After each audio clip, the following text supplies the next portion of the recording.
get into it, but here we are. We got DauT in the red. We've got Viper in the blue on Acclivity to start off their series. Yeah, it'll be the Lithuanians there for DauT, and the Slavs is the response here for the Viper as we dive into the first game of the set. Okay, so interesting strategy that can sometimes crop up with the Lithuanians is the trash rush, where you go spear skirm. And the players are rather close to each other. There's also that hill that goes through the middle here. So my first thought is, if DauT wants to go for something different, he could consider to go spear skirm against the Slavs, but most likely this is going to be a scout opening from both, especially being the start to the series dash, and they'll both want to just ease their way, like have an easy opening to start it all off. But I like where your head's at. Already trying to come up with something that's going to throw Viper for a loop. Yeah, maybe taking control of the hill with the early barracks and the archery range. There we see Loom coming in for both players, so the feudal times will be matched between the two of them, and at the moment both players pushing in deer means they don't yet have the scouting information on each other. So while we know they're close, the Viper will soon learn that information for the first time. Yeah, this is an interesting one. So if this goes late, the Lithuanians have the latest. Funny, late. They have the latest, and that is a unit that ignores armor while also has insane attack and damage output. The Slavs' best unit is the Boyar, which has lots of armor. So actually, in some ways, I know the Slavs have an answer to the latest, but if like you get to the latest, you're kind of neutralizing. You're eliminating the Boyar as an option in theory for the Viper. So that could be pretty good for DauT if it goes later. Yeah, typically the most feared unit, right, when it comes to the Slavs and the late game. We see the barracks coming down, some conservative walling rather for the Viper towards his berries, just to make sure he's protected. And now the barracks on the other side. 50 seconds to go till the feudal age for either player, and then we'll have our answer about whether or not it might be that Lithuanian trash or if he's just going to go scout for scout in the battle against the Viper. Yeah, so if you're ever watching DauT, I really encourage you guys just to add extra levels of entertainment to your viewing, to play a game called Guess What Minute the Market Comes Up, right? Okay, you have a guess? Yeah, well, I mean, right now, off a scout build, I'm going to say 12 minutes. Maybe you kind of stole my minute there. Well, sorry. I'm gonna actually say like 13:30. Okay, 13:30, and I go 12. We'll see what happens. DauT likes to get an edge that way because against Viper, he feels as though if it's the meta game and you're not like really getting a big injection of economy, that you might struggle, especially against the Slavs here because the Slavs have the faster farm. So I think we're still a ways away from that. DauT's not on gold yet, but he does love to use that market. Yeah, Spear looking for a quick poke onto the scout there from DauT, but DauT realizing will reroute and not take any damage early. Now a spear coming forward for him, and look at that. It's the archery range T90. Yeah, interesting. So Viper actually scouted this. So Viper's known about it. He saw the range, and that will immediately tell him it is spear skirm. And Viper, the thing you don't want is you don't want these units on your berries or on your wood line. So Viper's early wall there actually makes it really awkward for DauT to move forward. And anytime you send a skirm forward, there has to be a spear, and then you're going to need to have some spears at home. So I expect DauT to have quite a few spearmen here. Yeah, such a long route for him to take now, right, to get towards any point of exposed eco here for the Viper, since he's effectively walled the front. And I doubt that DauT wants to dive underneath this TC. Look at that, even some more house walling just to say, no, continue your marathon around the backside here. It's a frustrating feeling right now if you're DauT because he's like, oh, I'm versus Viper, I shouldn't go there. And now he's probably thinking, well, this whole strategy is just garbage to begin with. I should have just gone for Scout. So it isn't what he would have wanted. This is why a lot of players actually go forward with the villagers, and you build the buildings like right on their face, like right in any open areas where they could wall. But DauT never had the scouting in a Viper. And thankfully for him, Lithuanian trash is pretty speedy. Yeah, here we go. Maybe finding an opportunity if the Viper is unaware. While Viper's looking for damage on the other side with his scouts. Here comes DauT onto the wood line. Good response here from Viper to push it away, threatening the Vil fight. 2 scouts. Could find some damage. 2 more looping in right now. DauT, though, with a spear as well in defense. Good damage traded back. Yeah, and it's easier to defend, right, because of the faster spears, and now Viper's got to keep pulling the Vils away. Viper, though, he's got some quick walls available, so you got to be careful if you are DauT. But now Viper's going to run past. DauT, no garrison, but he drops a gate, and he misses the shots. Does get 1 volley off. Okay. And Viper ends up moving around, and still there's a villager here, and this could be a villager kill from DauT. Well played. Yeah, first blood in this series is going to be found from DauT. In fact, 2-0 is the KD overall, finding a scout as well back at home. and the first of the eco picks. Yeah, and so what this does is if you're in Viper's position, you feel the need to add your own skirms. The slabs don't have very good skirms, which is already part of it that upsets you. But then this is going to naturally transition into stable units for DauT, right? Which is where he ultimately wanted to end up anyways. So it's just kind of reverse order here. But all things considered, I think DauT's got to be really happy with things. Of course, the slabs will have the faster farms, but one villager pick on Viper, a failed quick wall there from Viper, Viper taking hits on his scouts. Like, these are good things for DauT.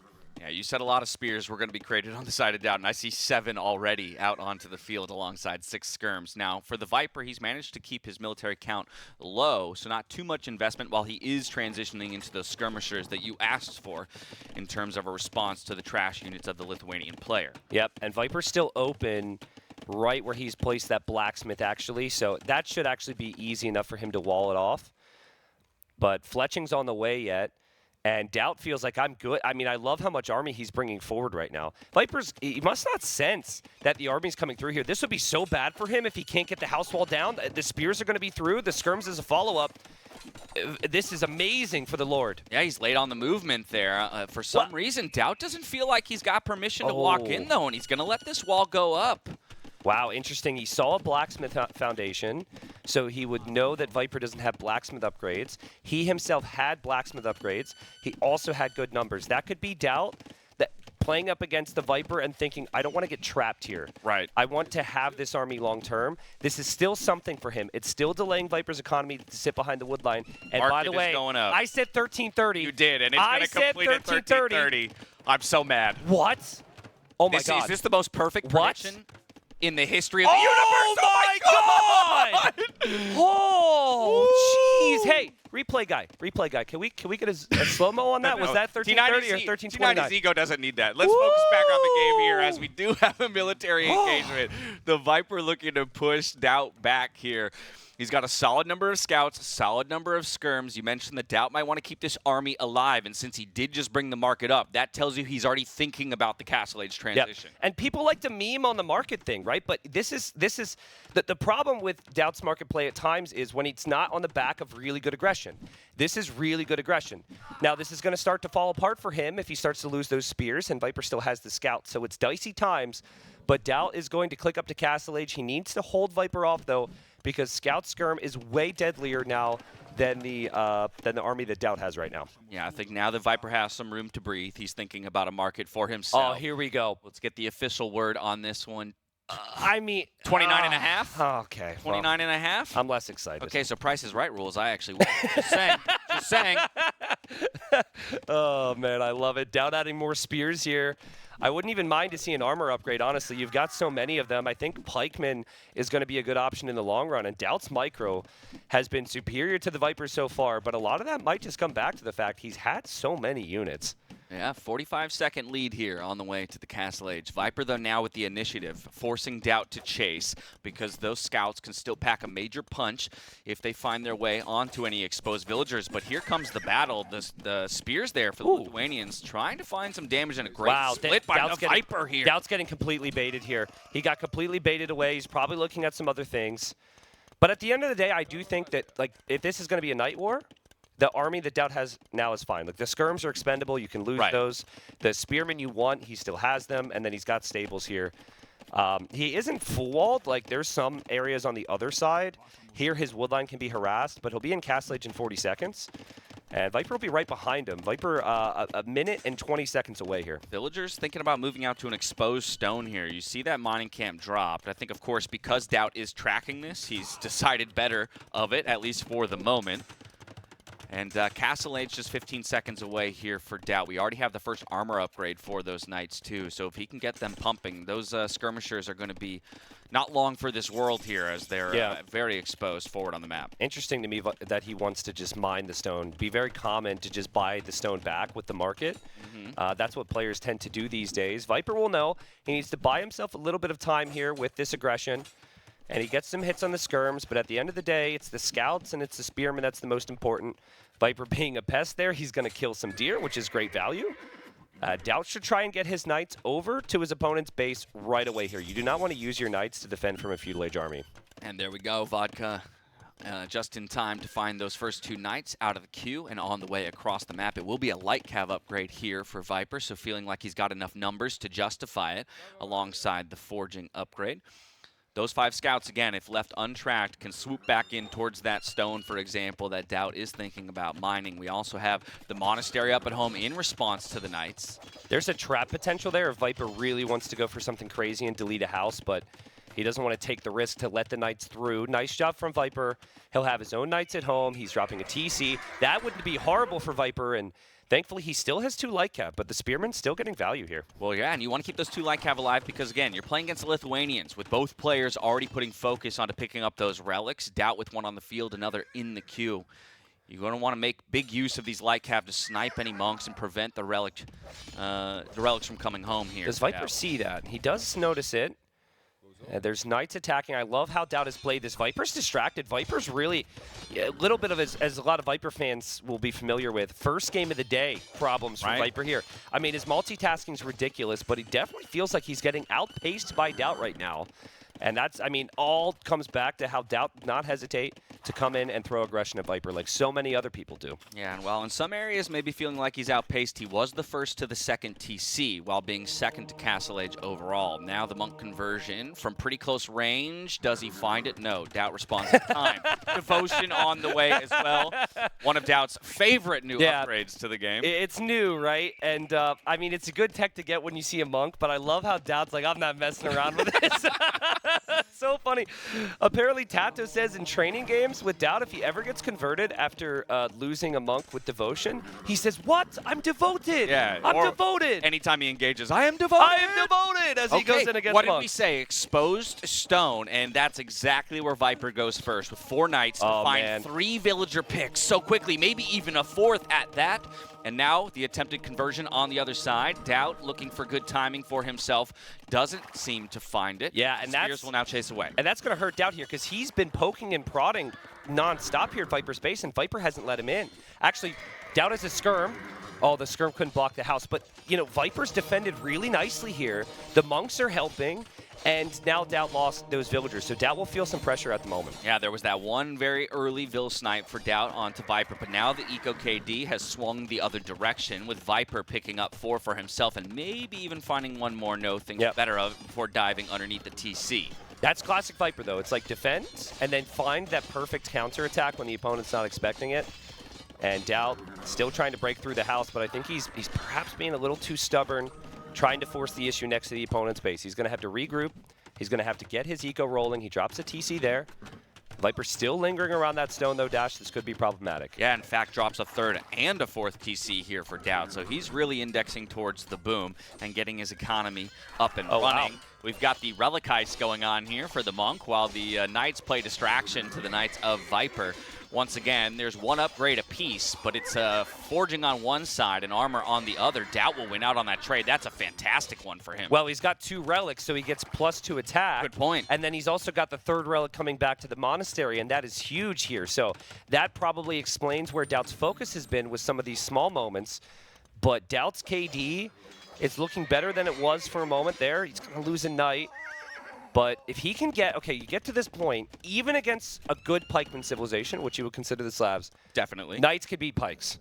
So I think if he can get the Knight numbers up to like 15, get siege push going on Viper's base, it could be really problematic. And you can see now, I think a foundation of a siege workshop going to go up in the middle there for DauT. Wow, so 4 TCs plus possibly a forward siege workshop here for DauT. I mean, that's a lot of investment into the Castle Age. Of course, both players obviously still spending all their resources and nowhere close to thinking about Imperial. That's going to be relic number 4 for DauT? Oh, this is huge, Dash. You're capped out with the extra attack at 4 relics. So he's going to have +4 attack. And yeah, again, 2 or 3 mangonels, +4 attack Knights. Viper could start to lose a lot here. Viper needs, I think he still has to think about pikemen. But at the moment, it doesn't look like his resources are looking that great for it. I was going to say, and only 5 monks, 5 knights on the field. He's completely stopped military production, looking to see if maybe another barracks or 2 gets dropped, or what exactly his answer will be to the pressure that's about to come his way. Yeah, this is a big moment here. I mean, more monks can make sense too. DauT has devotion, but he may pull the I am devoted and run in towards monks, still losing them to conversions. Here's an opportunity to find some snipes or some conversions. It looks like DauT. You're devoted, bro!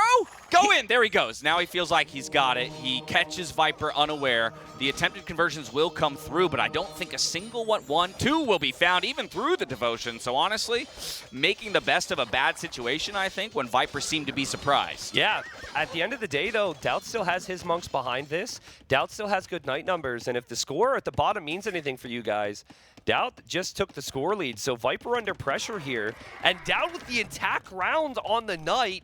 Beautiful play from DauT so far, Dash. Yeah, he's locked in, it seems, in game one of the set now. I did see a number of barracks being dropped here by the Viper, so he's already thinking about that transition and getting the Spearman produced, but at that, he's got 100 food in the bank. He's already got DauT knocking on the walls here. This is looking scary, T90. Yeah, it really is, and I love how DauT now at this point is continuing to make monks. He's bringing his monks forward, and he's not going to go for any risky raids where his units could get trapped or get separated from the initial push. He's right there, and he's taking Viper's production buildings. So Viper's going to lose this stable. Viper's going to lose that villager, and DauT, this is his win condition, right through the middle. Viper can try. He can try and counterattack here, but if the pressure continues to be like this for DauT, eventually Viper has to deal with these knights. All right, redemption coming in for Viper, so that could always turn the tides of the table, or at least stop the aggression in its tracks. Diving under the TC, honestly, those are good night numbers. Yes, they only have the first armor upgrade, but it's only fletching on the other side, looking for snipes onto the monks as well, and some villagers getting cleaned up. This is a fantastic push from DauT to really lay the pressure on. It really walls is. Around the wood line here for Viper. Will keep a few villagers alive, but he's got to relocate. And this is Viper's farming eco, and his other town centers are along the sides of the map, and there is not a lot of space for farms. So as Viper drops a castle, that is a castle that is planning for life without the main TC, and DauT sees that and says, I don't want to be the only one that fails with these things, and he just switches position now. Yeah, that's a castle you never want to drop, and I think the Viper realizes that he hits the delete key, and now a bunch of villagers, unfortunately, stuck without room in the TC. Somebody makes space. And instead, a bunch of villagers will go down in the end, equalizing in the overall eco numbers at that. But still plenty of knights to now roll through unprotected eco. He already doesn't have farms working, and these four are soon to fall. I see a total of 1 pikeman on the field here, T90. Yeah, and there is a counterattack in DauT's base at the moment that we should pay attention to. It looks to me like DauT actually cleared it up. It was just 1 unit, not that big a deal. DauT with a 20 villager lead over Viper and a 20 military lead, and Viper's got nothing to stop this. In 30 seconds, we went from an eco lead for Viper to a 20 bill deficit and more under threat. He's trying to throw the farms down, get that food economy back up in order to pump out the pikemen, but again, with 4 on the field, just doesn't seem like he has the numbers, doesn't seem like he has the response. Yeah, and you know, for Viper now, he's got to hope that his TCs can protect Vills, and he can build up a pike monk number,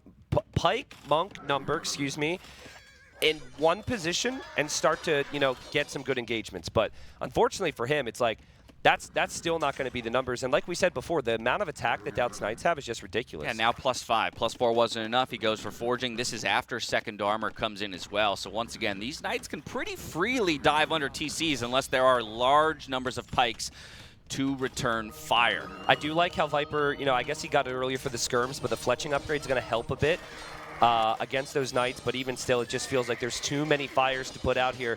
Viper could lose his TCs to Knights pretty soon, and DauT still has over 20 of them, Dash. The beautiful thing is that Viper's assuming this is an all-in, where DauT's just like 2 TCs. Yeah. DauT's on 5, and DauT wins the first game. You can see the reaction from him. What a game. And what an unbelievable opening for DauT. That was sick. Yeah, absolutely phenomenal. I mean, again, it didn't even have to find that much damage in the Feudal Age, but he really just put the pedal to the metal, right, with the aggression. Yep. Yesterday, also in group stage, DauT very chatty. Would end a game, win or lose, and there'd be conversation. These guys, not a single word out of them. Not one. DauT reacted physically a bit, but he hasn't gotten up. He hasn't said a word. There's no smile. The job's not done yet. And Viper just took a sip of his water and is like, okay, this is the DauT I'm up against today. This could be dangerous for me. Yeah, what a table setter for the rest of the series. Of course, game one, usually a momentum builder. You like the idea that, or rather, if you assume you take the win on your own home maps, then game one really would be the decider. Of course, anything can happen, and we've seen maps go any which way throughout the tournament here. But Viper already with a pensive look on his face. He's got to figure out where he wants to go next. All right, so I'm going to shout out 2 civilizations here, which are a little bit more unique, and I think these are the civs that DauT's going to have to win through today. These are the ones that he's got some special things planned. We've got the Armenians, which we've seen do quite well. Yo got a win in the previous series with Armenians. Yeah, there's a lot of conversations about that civ right now. And then the Burmese. DauT's got some cool things planned there. Apart from that, DauT's got the Mayans, which are so consistently good on maps. Chinese, which are so consistently good on maps. Khmer, Georgians, Malay. I know that Viper's got that top line of civs, which freak everybody out. The Persians, Byzantines, Cumans, Burgundians.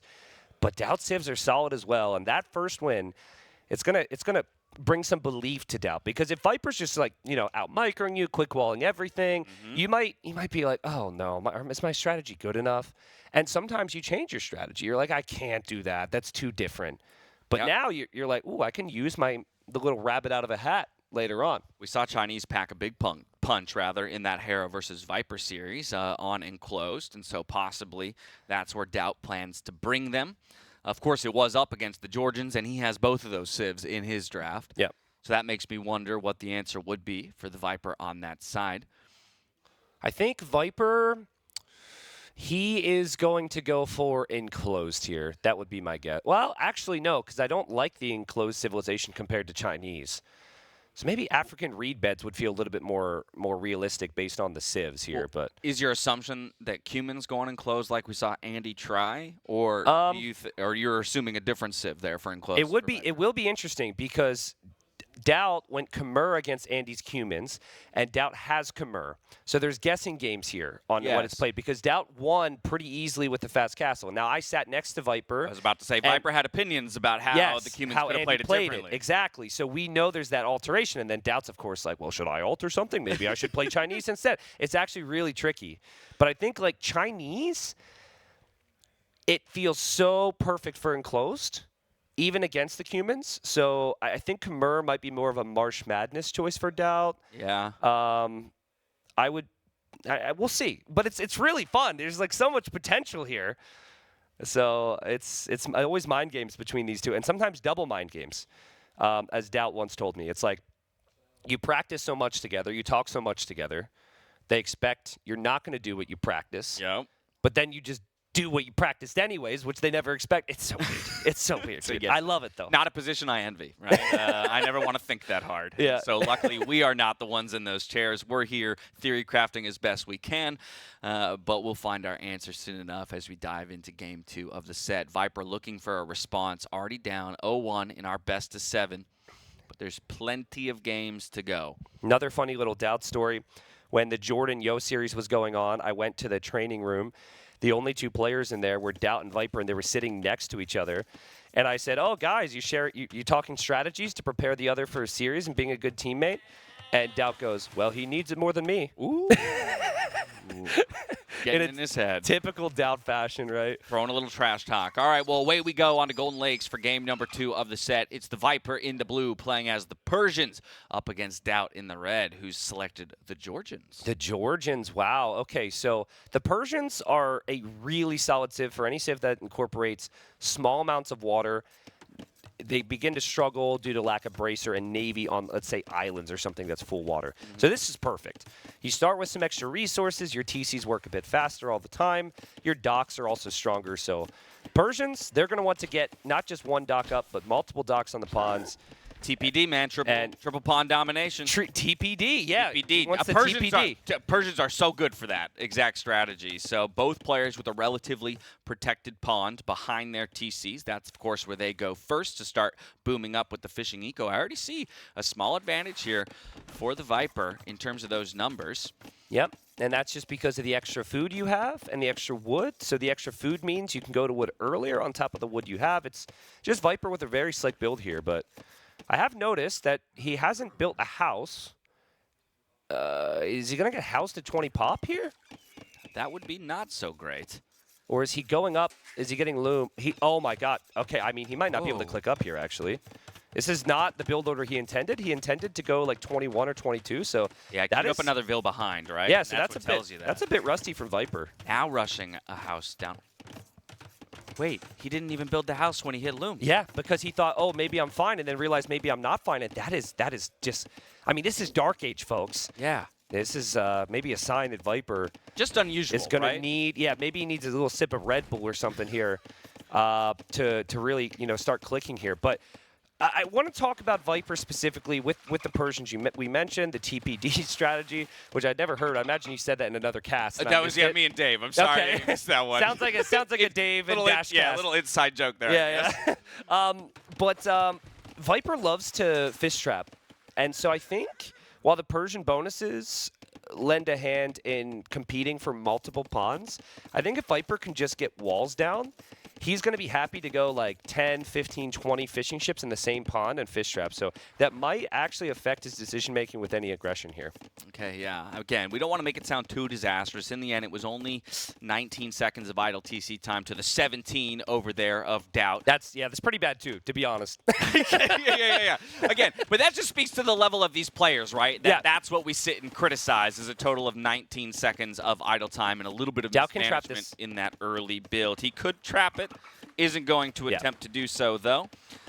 But either way, I think Viper now can see very clearly that DauT has a very protected back pond, right, because of the existence of those wood lines. If DauT decides to wall it up, there won't be any threat to be found. Now, this is 15 seconds away from the feudal age. That scout, I wonder if Viper's thinking about a cheeky pick. Yeah, he doesn't see DauT's scout, so he won't go for that. And there's a barracks from Viper. Definitely seems like Viper's leaning more towards the walls, like we said. Now, DauT might have some level of paranoia here because of where Viper's scout was. So he may choose to come home. But okay, I think he sent a fishing ship to go check, even to make sure that there wasn't. Oh, true, he did. That's a great up. call. That's a great call. Yeah, that is so smart from DauT. Viper just staying at home on that one dock, though. I could see Viper just using scouts to control the side ponds, maybe. But he's even adding more fish at home right now. Like, this is big old fish boom for the Viper. Yeah, heavy fish investment, 5 villagers in the queue as well, right? And that's some of that food that maybe he could, if he wanted to invest into the scouts, go for. Mule cart, what a wonderfully positioned mule cart there between the wood line and the gold. Just one of the extra bonuses there of the Georgians. Yep, DauT sees Viper, sees the barracks, sees the spear, doesn't get hit by it. That's nice. And there goes Viper. This is all because he sees the scout on the left. Isn't that so cool? He sees the scout on the left, and he goes, oop, I'm going over to the right.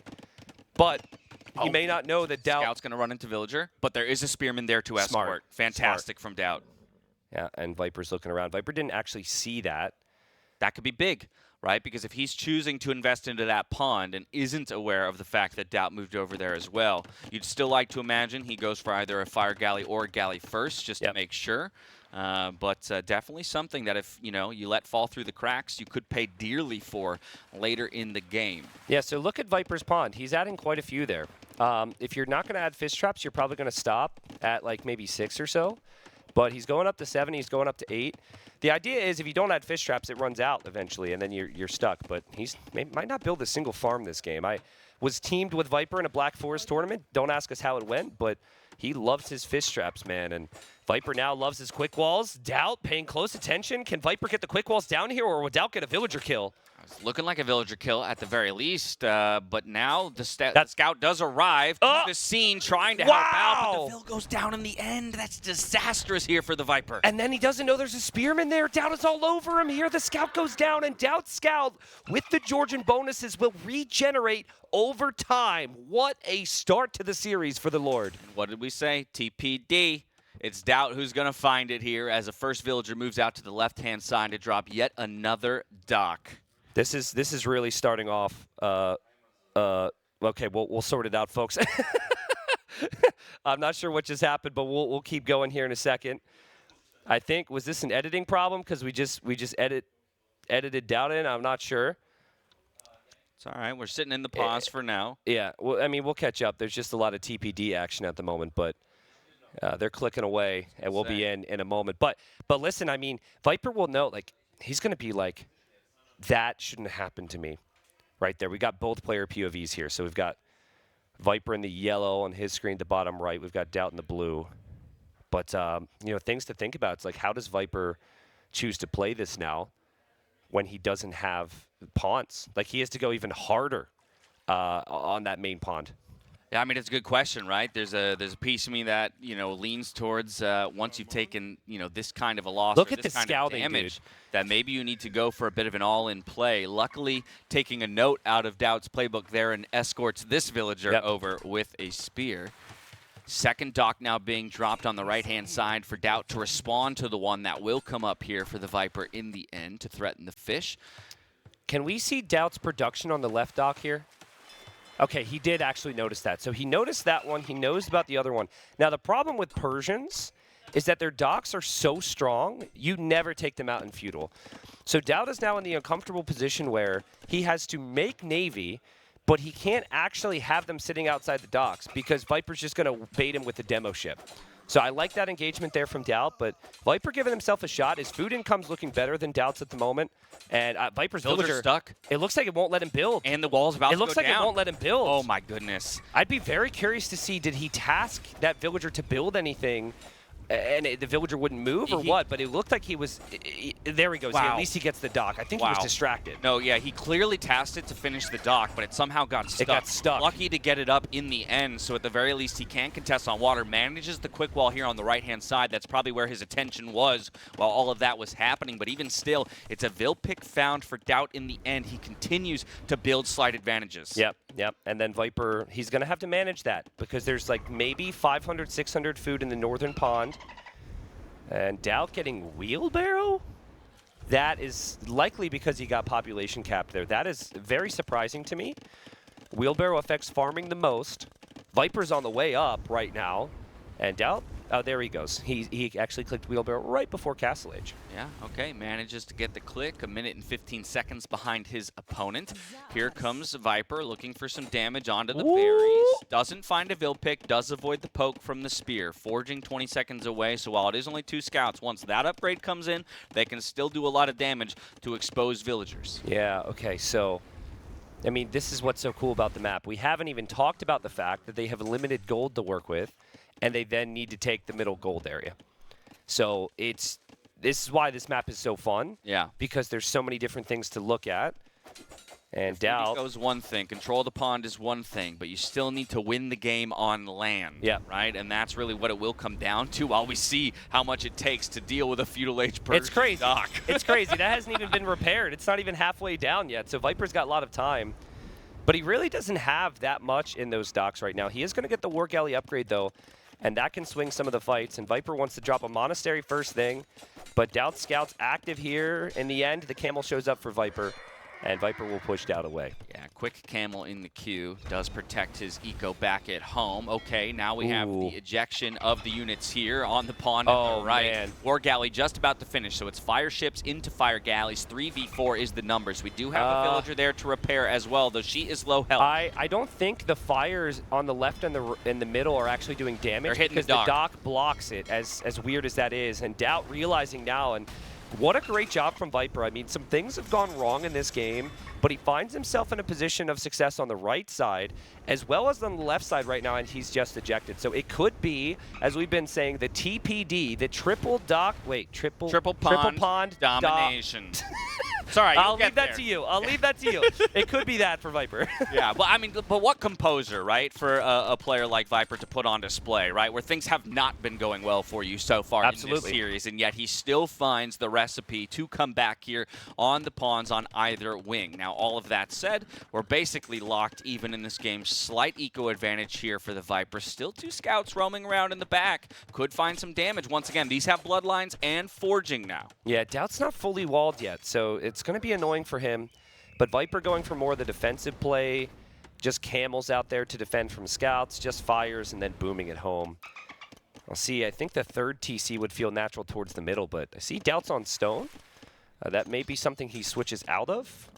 We'll see, but it makes sense with the Georgians to go for the Manaspa. Yep. That is the reason that people are picking the Georgians, is that crazy unique unit. Good snipe on the Knight, and actually has the numbers here on the left-hand side. Now, of course, neither player with fishing ships, but plenty of fish to be gained if you finally wrestle control of this left-hand pond. Yep.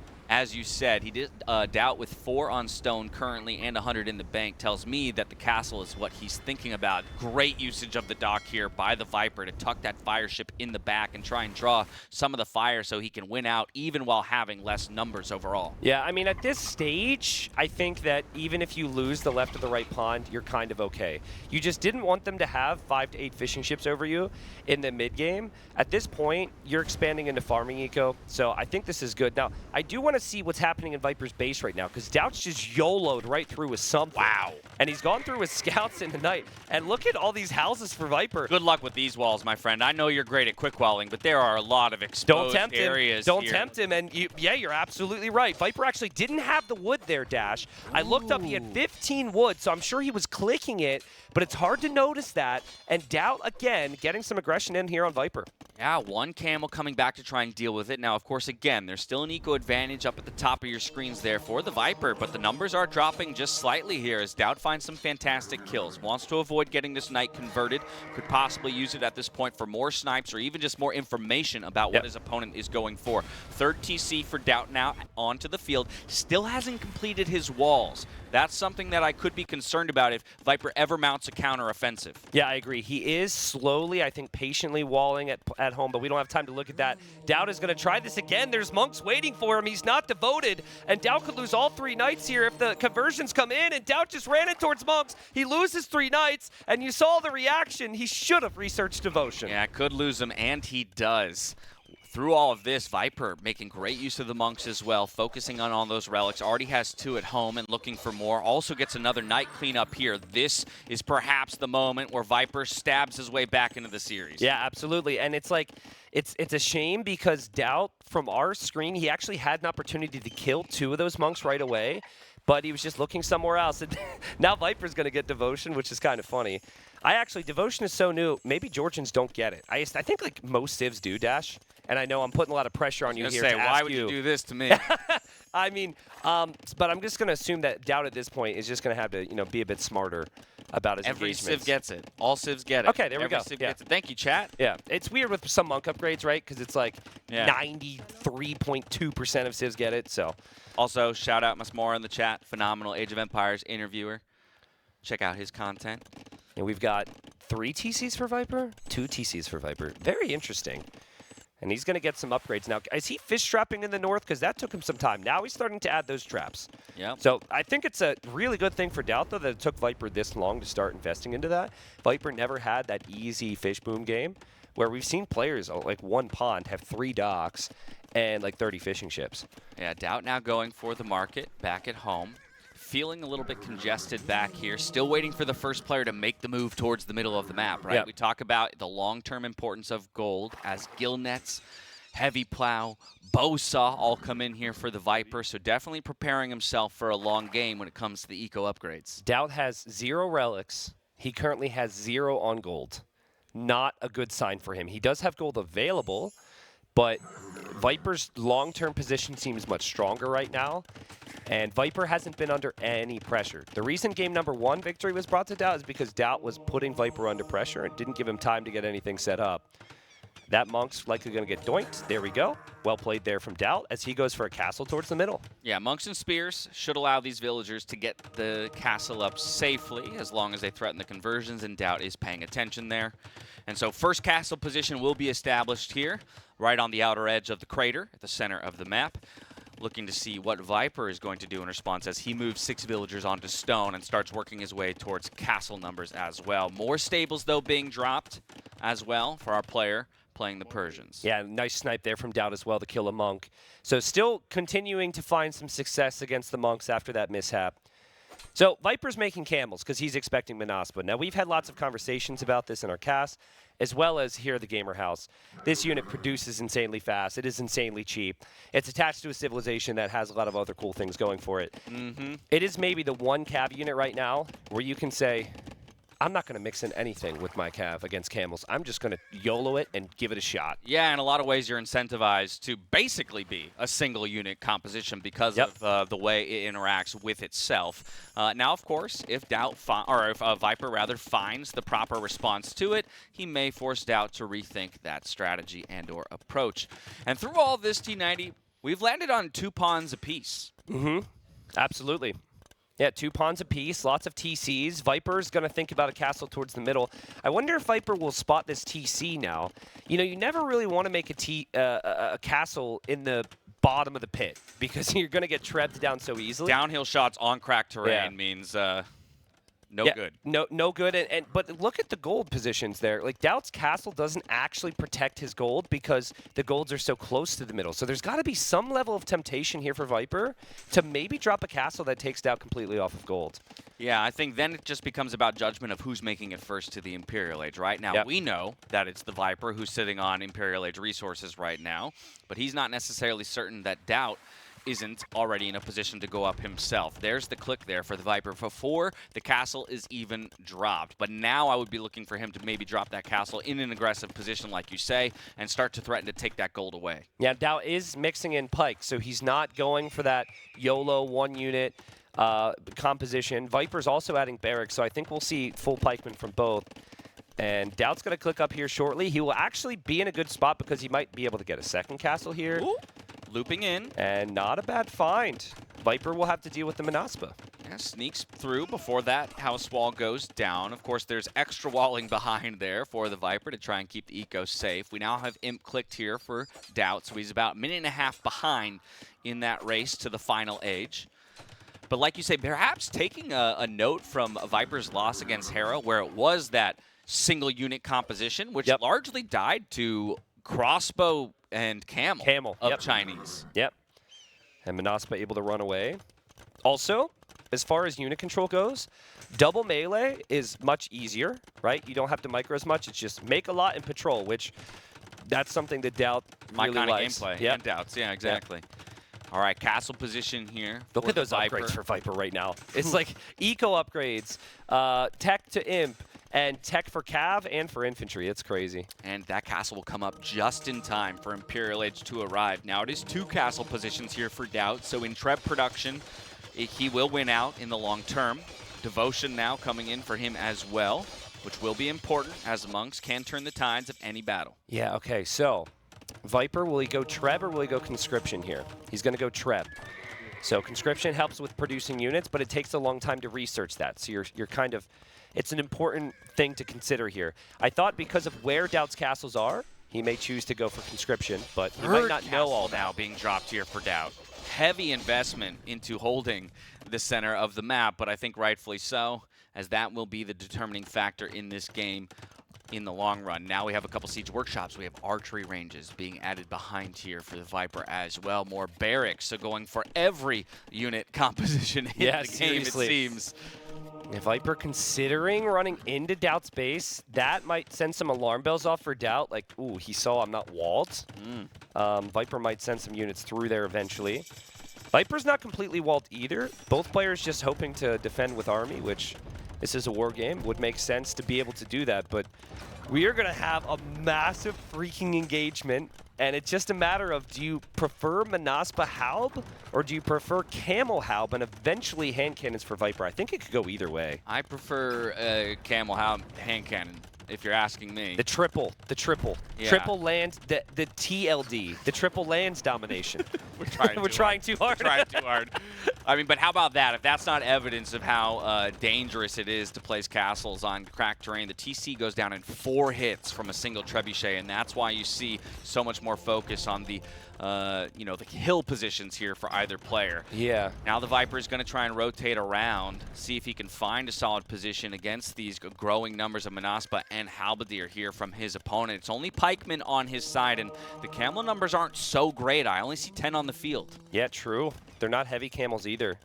So Viper mainly going hand cannon Halb, which is of course fine. Manaspa are not elite yet. They've got ridiculous attack because the way you get extra attack is just by making a bigger group of them, which is easy enough to do.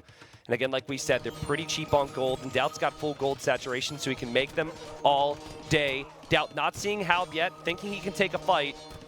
At some point during the fight, Halb is going to kick in here for the Viper, though. Yeah, this game could flip on its head at any moment, and the Viper clearly waiting for the text to come in before he feels like he has permission to take this fight. So a good overall trade here for DauT, but the players are just testing each other. Yes, okay, sorry, people can't see me, but I'm like freaking out here. Okay, DauT needs to consider just sending those Manaspa to Viper's eco. He's going to shred any house wall, any barracks, whatever, and it's all hell's going to break loose. If he thinks he can hold with Halb, and any new Manaspa, he needs to go to Viper's base right now. And Viper, I think, sensed in his possibility or wants to protect the castle or something. But can you imagine, Dash, you got like 20, I think it's like 16 plus 6 attack or something. We can click the unit here. It goes 14 up about, plus 8. 22 attack in total. And it's ridiculous. It's so strong. And he's going to, I think he could even engage against the Halbs here. Yeah, Elite Manaspa swooping in. The castle does look to go up, but it's already under fire from the trebuchets. DauT doesn't want to throw all these units away if it's not the right kind of fight. Here come the Halberdiers trying to play a meat shield to those few numbers of hand cannons that are being built up. We have the repairs coming in already for the Viper. This is an important position to hold.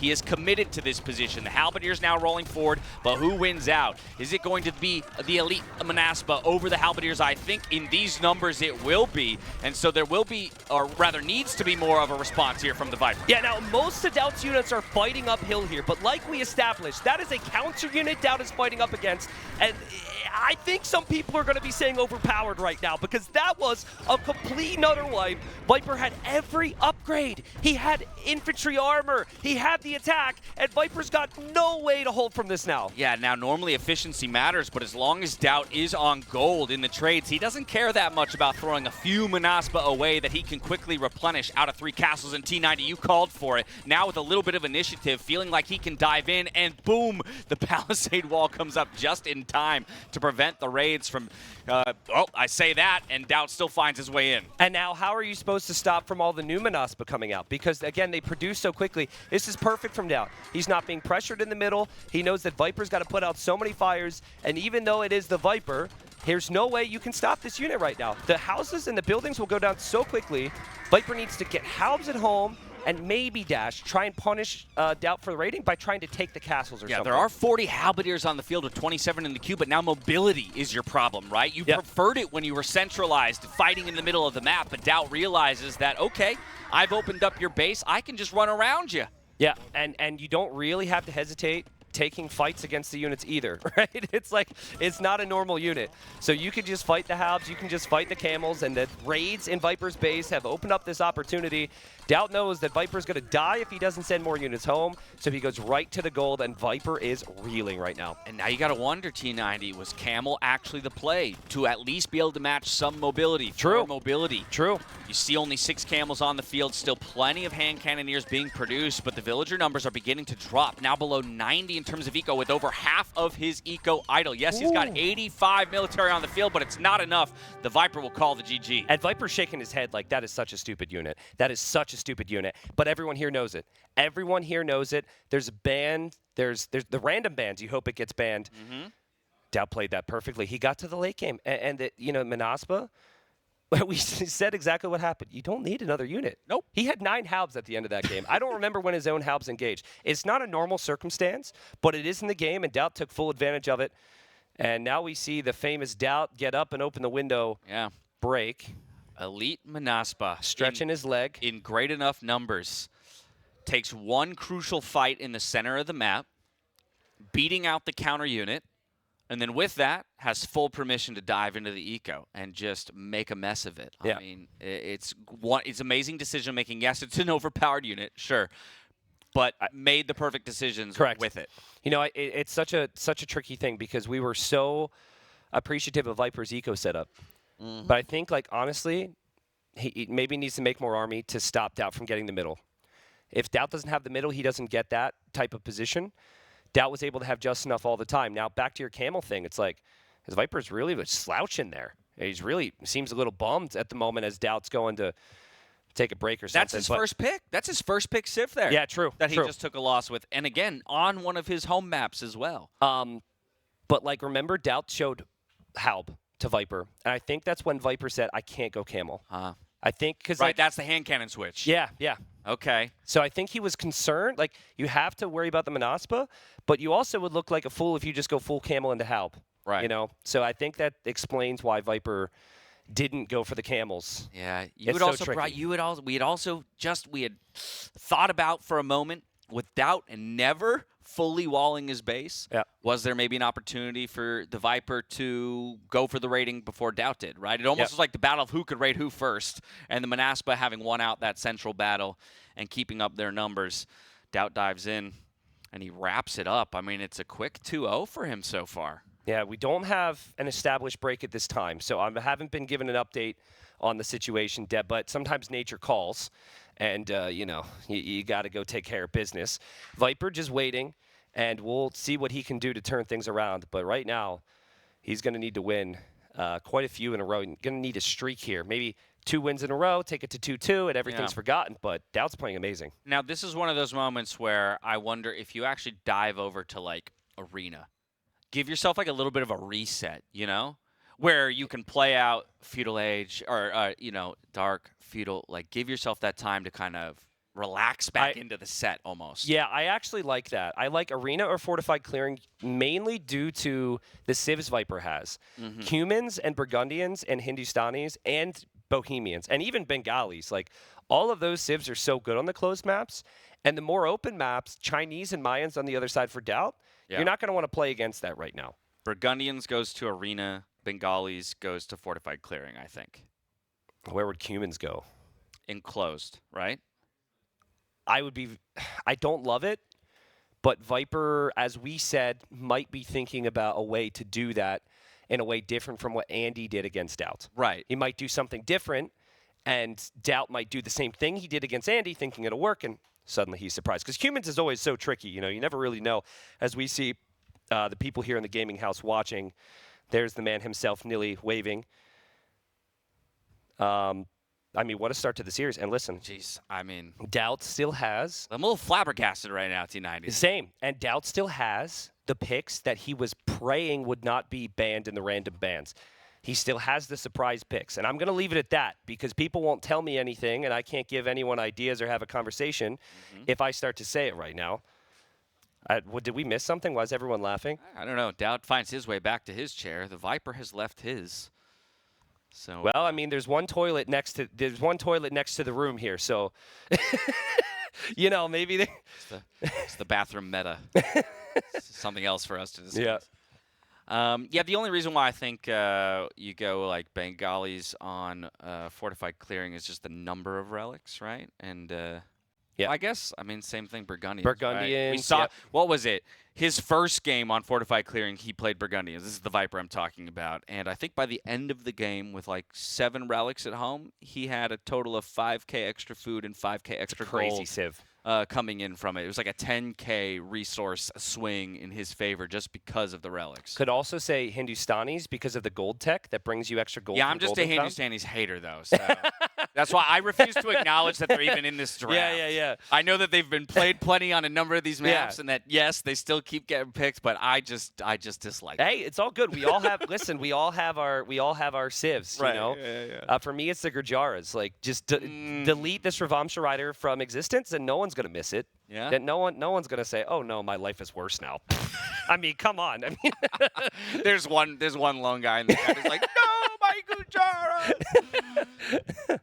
Oh man. Actually, see, as lower elo players, we love Gurjaras because it just smooths out the eco so much. You put those sheeps in the mill, and you just feel. You feel good about it. Didn't you actually feel it, or is it just like a mental thing? I think it's probably just a mental thing. Okay. But it's just the idea that like that slow trickle is something you can rely on. Right? I love the eco side of Gurjaras. Yeah. Sorry to any Gurjaras out there watching. I apologize. But All right, players We are are- back in their seats. I think we're in game number boom, 3 now. Fingers are firing, so away we go into game number 3. The Viper still looking for a response, and with his choice of maps, he's going to dive onto Marsh Madness. Viper in the blue playing as the Byzantines, DauT in the red playing as the Armenians. Interesting setup here because sometimes you can have just the one little river crossing through the middle. Here there's actually, I guess it's 3. It's all connected, but you got the 3 different ones. That could possibly confuse the players when they're looking for the enemy. And they're also not in a normal like north-south or east-west generation either. So they're very close together, which makes like that gold for Viper, the next gold for Viper, the main gold for Viper, all very problematic if pressure comes in that direction. Yeah, once again, very close to each other. Neither player with back wood lines. Of course, we do have that rocky terrain on this map, so walling can become difficult. Okay, so I spoke to ACCM about the Armenians, and he explained, and DauT was part of this conversation, he said that if you use the mule cart to get double bid axe, which everyone's going to do for the wood, but you get the gold mining upgrade right away as well on a map with a lot of food, the gold's going to spike up, you collect a lot more resources, you then use the market, and you can buy your way up to the next stage. DauT And was that is sold DauT. at that moment. Yeah, exactly. That's he heard the word market. He's like, I'm in. Yes. Okay, so game number 1, we had the whole market game. Now, I would like people to understand, I could have never brought this up again. I could look like a genius because I guessed it in game number 1. But I am willing to go out on a limb and try and play that game again, Dash. So double down? You go Gonna first. double down? You go first. See, this is tough because, oh man, okay, I'm gonna go for 14-15.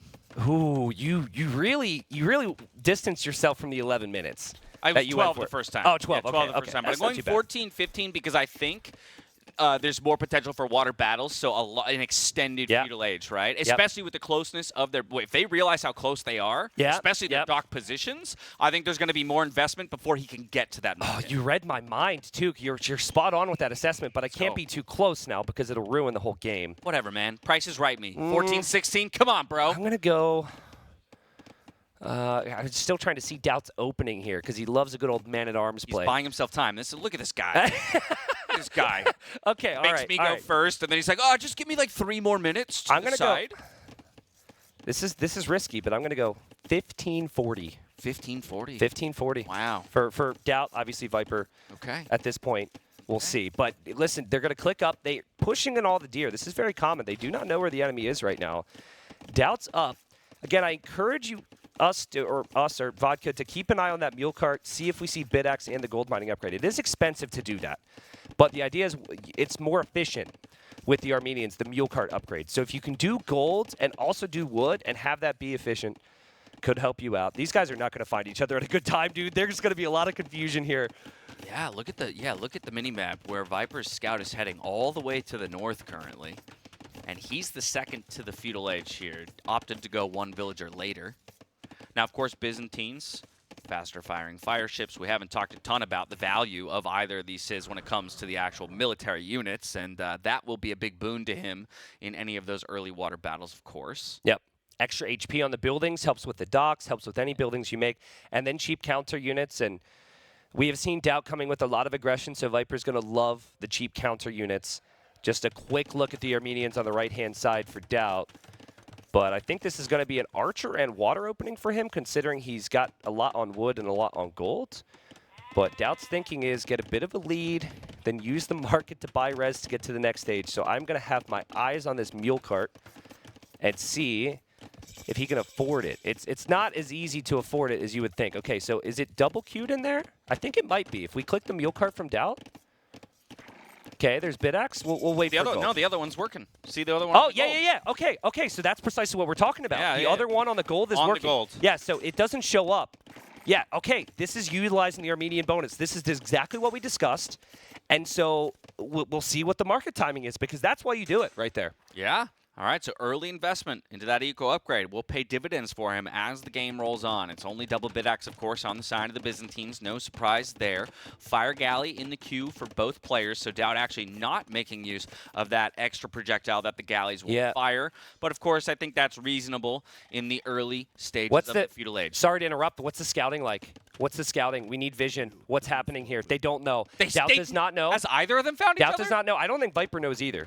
Viper does not know either. So they are both in the unknown, in the not know, in the opposite of known, in the I can do better next time. The unknown. Yes. Yes. And now DauT's going to find out. Armenians also get a little bit of extra vision. True. From their infantry, so that Spearman's got 20/20. And this does affect you making a decision on your opponent's opening, so very tricky. All right, so they finally find each other.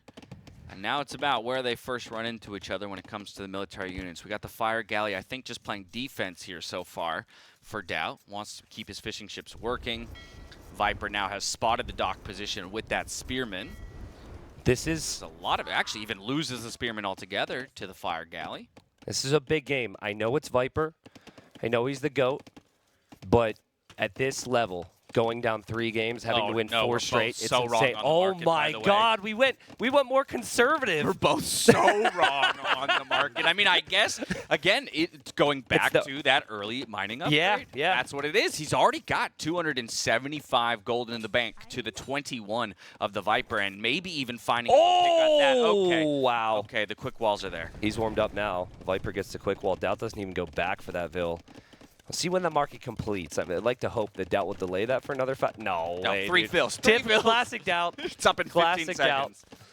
All right, 11-minute market. And we have a market as well, though, for the Viper, but DauT's going to beat him there. So not only does he have more gold, he's also going to get the better prices initially. Yeah, and then he's probably going to sell the stone. I mean, it's risky to do so because then you cannot build a tower, and you need 125 stone for a tower. So if you sell 200, you're buying 200 back. The whole idea of the market's just gone. And DauT, there it is, comes back to the faster gold mining.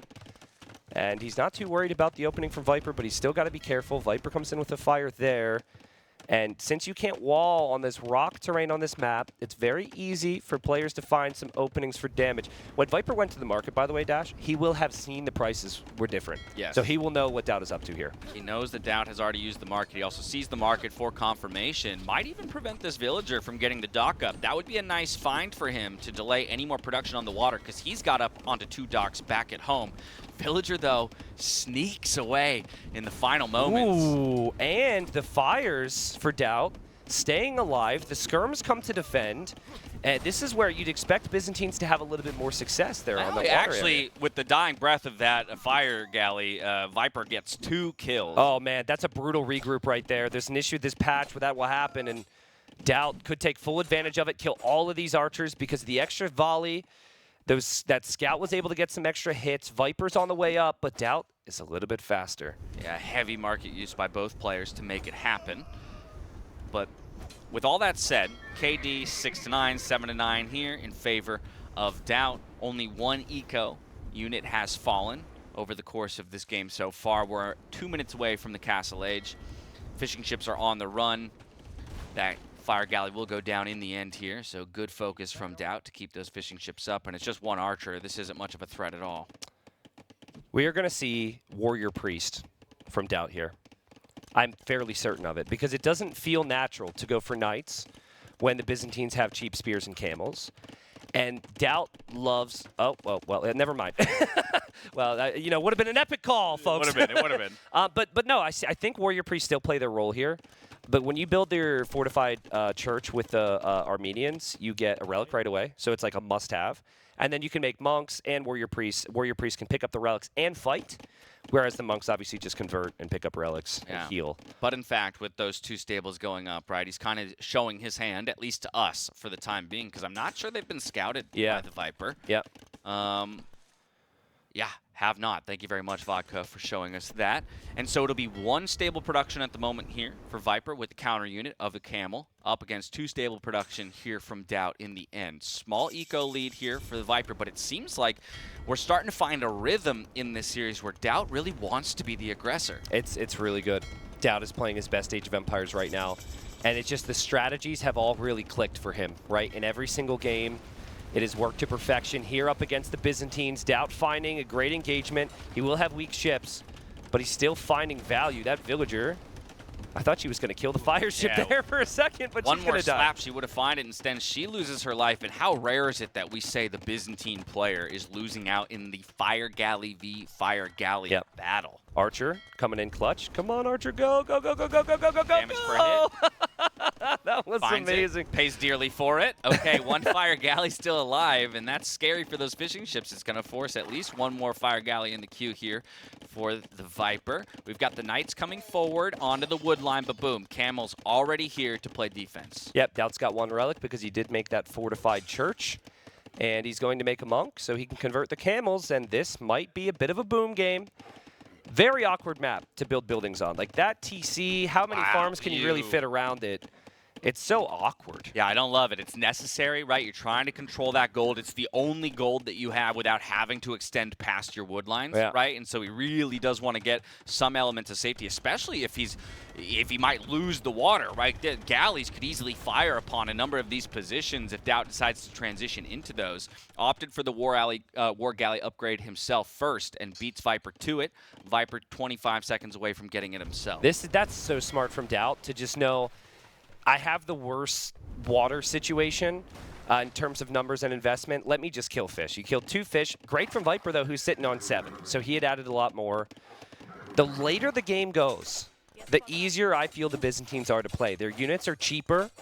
And the Armenians, while we had some fun early bonuses, this could be big. They aren't seen as the greatest late game civ, and you call it Dash. The camels are going to come in, and I think DauT is preoccupied right now. He does not notice the camel raid. Focused elsewhere. He's trying to raid on the other side of the map, so there could be damage going both ways. But Viper gets the quick walls up. Knights finding their way onto the goal, but that's where the TC will play a big role. And just like that, the Eco KD has swung the other direction, or rather evened up, right as I say that. Yeah, I would love to see a replay of that as well. Viper, like, defending in 2 different spots and attacking at the same time. That's beautiful. And then the scout comes in, and the scout wants to kill the monk, and the monk is going to die, but DauT gets the conversion right before that. Yeah, lightning fast conversion, but perhaps that camel will flip back to its original side.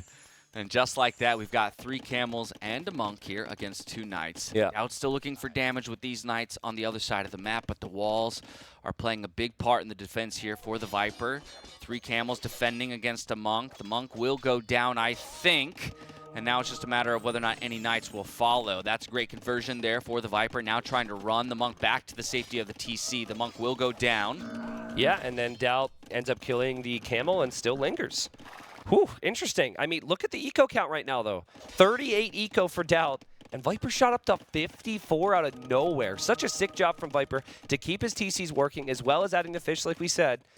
And now I'm wondering, what's the play from DauT? He's going straight knights with a civ that doesn't really have the best of knights against Byzantine monks and Byzantine camels. That's phenomenal water control here for the Viper. That's given him that 9 fishing ship to 0 lead, as well as the second TC, pumping villagers out minute over minute. So that eco lead is only going to climb at this point. DauT also housed as well, forced into town watch at the very least before he gets a house up. Does lose a knight here to the counter camel unit. So yeah, still looking for a response, and it looks like archers might be the play. Yeah, archers, interesting. Okay, so Armenians have great archers. The main thing here is timing on the mass. So with that wood count, with what we're seeing economically, something like 3 ranges would make a whole lot of sense for the timing. This is now Viper, who has the economy lead, who has the fish boom, who has the score lead, who is not being attacked all the time by DauT. This is where Viper thrives. And fortunately for him, there's not a Menaspa situation awaiting for him, right? Like the previous game, I think Viper was happy to chill and then found out that he couldn't. Here, I don't think it's quite as worrying. Yeah, maybe falling into a comfort zone here on map number 3 of the set. Unfortunately, doesn't get a conversion there and does lose the monk in the process as DauT rolls forward with solid knight numbers. Something to be concerned about as Viper invests more of his resources into continuing to boom. 3rd TC going up, docks around the outer edges all the way to the northern side. Definitely trying to extend his eco lead and continue to bring that food in. Yeah, and Viper comes in on the right while also coming in on the left, and DauT reacting nicely. But again, Viper applying pressure. DauT is the big knight group forward, though. Viper needs some defense at home. Will he be able to defend from this? He's got that 1 monk, and DauT actually has to pat all the way back around. Then he realizes he might as well take an engagement. DauT also converted a Vil and is building an outpost smack dab in the middle of Viper's economy, and he's diving underneath the TC. Yeah, I don't know if that's too well advised here, because while he does find a couple of kills, these knights are going to take a lot of damage in return. Right now, it's basically wall defense here for the Viper, as well as you see there was a hole in that wood line, I think. I saw 2 villagers There run could out. be. There's so much happening right now. DauT's building a TC, which could be amazing. Viper spots it. Viper's got villagers out there. The Knights are going to find another TC from Viper there. Will DauT's TC be denied? It looks like it will, and that's horrible for DauT. Viper's got such a big eco lead. DauT cannot afford these losses. Yeah, that's painful to say the least. Already down 25 when it comes to the villager counts. And so Viper now long distance mining, loses one of his villagers to the warrior priest, but even still sitting pretty, I think, overall in this game. For the first time, it feels like Viper's in the driver's seat. We never look at it, but Viper's expanding with fishing ships around the outside still. That is sick hybrid play. Usually players just give up on it, but he killed all of DauT's fish. He's had 12 fishing ships out there, soon to be 13, and then he also is, on 3 TCs. DauT needs a solid army mass. He's got archers with fletching. He needs crossbow. He needs bodkin. Otherwise, he cannot stop Viper soon. And even still, right, the mass just isn't there. It's 11 archers and no more being produced currently. There's the crossbow upgrade that you were asking for, but we still need bodkin. You'd even really want ballistics in the end, right, to kind of deal with being able to do those pot shots while you while you retreat. Can we see, big fight here. DauT's got to be really careful. I would love to know if Viper sees anything that shows him archers is coming. It's too late now. He's going to find out this way. But this, honestly, Byzantines could go skirms, but I think adding siege would be nice. I just still wonder, when you look at this, where in the world can you fit a siege workshop? I was about to ask There's the no same space. question, so I reject your question. Yeah. I don't have a good answer for it. I reject your question. And so, hey, I mean, we see an archery range being dropped. Maybe thinking just investment into a few skirms again. Cheap trash units here for the Byzantines might be the answer to the growing crossbow numbers. We finally have Bodkin on the way. And now, all of a sudden, wall defense is not as potent when you bring the range units into the mix. Yeah, and camels, they're great against the knights, but they're horrible against the archers. So Viper needs more here. There's a lot of villagers exposed. Yep, looking to relocate, and DauT doesn't want to overcommit, right? End up getting surrounded. While, yes, the camels aren't amazing versus crossbows in big enough numbers, they can still do great work. He does lose one of them to a conversion. Okay, so you can't build here. Not easily, right? You can build on the right side, and it's unlike DauT to build a house on the right of the map here unless he's bringing a group of villagers. It is near Viper's TC area, to the right of the fight here. Is there vills? Are there vills coming? It's right to the north here, Vodka. Right to the north a little bit more from this, where he's moving his army now, actually. Here come the villagers. He's placed just a house foundation, so they're going to the same spot. DauT's going to drop a castle. If Viper sees that, Viper's going to try and drop a castle too, but where? Yeah, what a castle position if he manages to get it down. I don't yet see the response here from the Viper. He gets confirmation of that castle being dropped in just this moment. But, of course, attention is being paid to all corners of the map. The demo wanted to find purchase onto a good group, but doesn't. And this is enough villagers for DauT. He's committed the right number to make sure this castle goes up, and he'll need to put a lot of pressure on, though, as he's continuing to drop in the villager numbers overall. 30 now. DauT, the number ahead for Viper. This is a custom-made Rip to that night. That is a custom-made map for DauT's castle there. DauT put in an order for that positioning 3 weeks ago, and it just now arrived. Like, that is perfect. I still don't know where in the world Viper's going to drop his. It looks like he's going to drop it in his base. But he's got problems, people. He's got problems because over here, he can't protect himself from the crossbows. And while he could still go to the Imperial Age faster and all that with the Byzantines. And cheaper. Yeah, and cheaper. DauT, still, he's coming. Yeah, this is not an easy position for Viper to navigate. While I would still say he's in the lead in this game, things are starting to get tricky. He's starting to get strangled a little bit in his positioning. We've got a good number of elite skirms, though, on the field to push those crossbows back. A lot of lumberjacks have had to relocate, though, just to be able to keep that income up. We do have Imperial Age on the way and ballistics as well here for the Viper. Yeah, and being up to the Imperial Age is such a big deal. We've got the skirms on the way right now. And Arnold Bennett, who with the dono, I think you spoke a little bit too soon here, my friend, because Viper's in a fine position. Despite the stress of the situation, the skirms could deal with those crossbows. And DauT can't get anywhere near the other areas of the eco because Viper always has just enough defense dash. Yeah, the skirms just in the right position at the right time to push the crossbows back. We don't have DauT anywhere near the Imperial Age. As I say that, actually climbing up in the food count as well, but I don't even know if at this point chasing Viper to Imp is the answer. When you're, yeah, it's like, you need Imp, but also one more big moment. And look, DauT is bringing not only the Vills in the army, but a mule cart. so they can chop the trees. And he's going to try and fit a castle there? No way! I love it. I love it. I'm all for it. But the question is, will it go up? I mean, the Viper has watched these villagers rotate the entire way around. Oh, that house actually denies him the position that he thought he had. Hadn't scouted it just yet. Still does manage to squeeze it in, but the delay on the build here because the villagers, they need a foreman on this job site because they are not organized enough to get it down. Move off the foundation. What are you doing? There we go. But again, time is of the essence here, and Viper's almost in the Imperial Age, and I just don't know if this castle is really it, Dash. No. But again, to me, this speaks to DauT understanding his position in the game. Yep. He was in a losing position. Oh, baby! A demo from Viper. Didn't see that coming, and this castle might not even go up.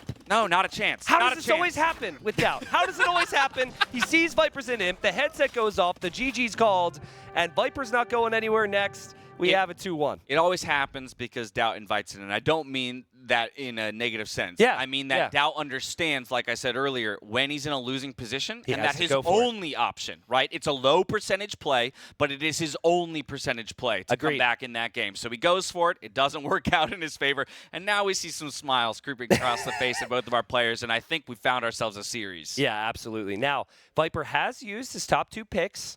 Only got 1 win from that, so that could be rough. But we talked about Cumans, Burgundians, Hindustanis, Bohemians, even Bengalis. All great civs for Viper to get wins with. For the first time this series, DauT will get to choose what we see next. And this is where I'm very curious, because he picked Arena and Fortified Clearing. Cumans, Burgundians, Hindustanis, Bohemians, Bengalis, all 5 of them have been great at various points, whether in this tournament or previous ones on Arena and Fortified Clearing. DauT's got Burmese, which can be good, and Malay. You have an inkling of where Burmese is being used, right? I do. Okay. I'm not asking you to reveal it. I'm just saying you already have that inkling. Yes, yes. My big question is, like, where does Malay go, right? Because obviously Malay can be played on something like Arena or Fortified Clearing, right? Here's the demo. Let's take a look. Massive demo hit. Nice suspense. Oh! 5 villagers go down. It also didn't help that a lot of those villagers were very weak. Like, they traveled through some hell to get to that castle foundation. it just was the most telegraphed journey ever, too, right? It was like in between like all the TCs of the Viper. Yeah. He found the only available 4x4 tile position on the map to drop that castle in the end. But yeah, Malay is an interesting one for me. Obviously, it's the first pick, so DauT clearly has a plan for it. But we could see that Civ across really any of the remaining maps. Right? Yeah. You could go like Malay Fishboom on African reed beds. You could go Malay onto one of the more closed maps where you take advantage of the earlier uptimes and get an eco lead in that regard. By the way, we might need a replay of this, if that's acceptable on Twitch. Yep, I think it is. Those are DauT socks right there. Viper is wearing socks with his opponent's face on it. Yep, there you go. They're a little worn. And I understand if this is your first time watching Age that this is a bit weird. But DauT is a meme, and Viper knows exactly what he's doing here. Oh, yeah. He is waiting for DauT to come back with another Red Bull, and he is, oh, my God. Are we giving commentary over a man's feet right now? No, you are. I'm not. Notice how I haven't said anything. There's moments where I think, are my parents proud? And I think the answer is no. I mean, he's really got to get some new ones there. Those are pretty worn. But anyways, but I guess DauT is back. DauT walked by us here. You think they're in stock? Are they? I think Viper said they're out of stock. Is that like an Etsy thing? Dude, we have a link. Viper. Why is DauT out here right now? Yeah. What? He might be having a discussion with Nilly about something. Okay. But Nilly's like, go play. Yeah. Yeah. Well, maybe asking about when the break comes, and I think in the best of 7, right, we've moved the break to game number 4. DauT walked past us, even though the rules have been established since the beginning of the week. Looked at me and said, "I'm slave," and did a little whip. A little whipping motion. Is that really what he feels? I don't think so, but that's what he said. Well, red ball in hand. The problem is, and let me tell you, you give the players an inch, they take a mile. Yep. And so or a kilometer here. Or a kilometer. Thank you. Thank you for making sure that we're accurate on that. And, that's why DauT's been sent back here to get ready. But Malay, I think, can be played on the closed maps. That's the other one for Malay, African reed beds? Right, for full fish boom. With the fish, yeah.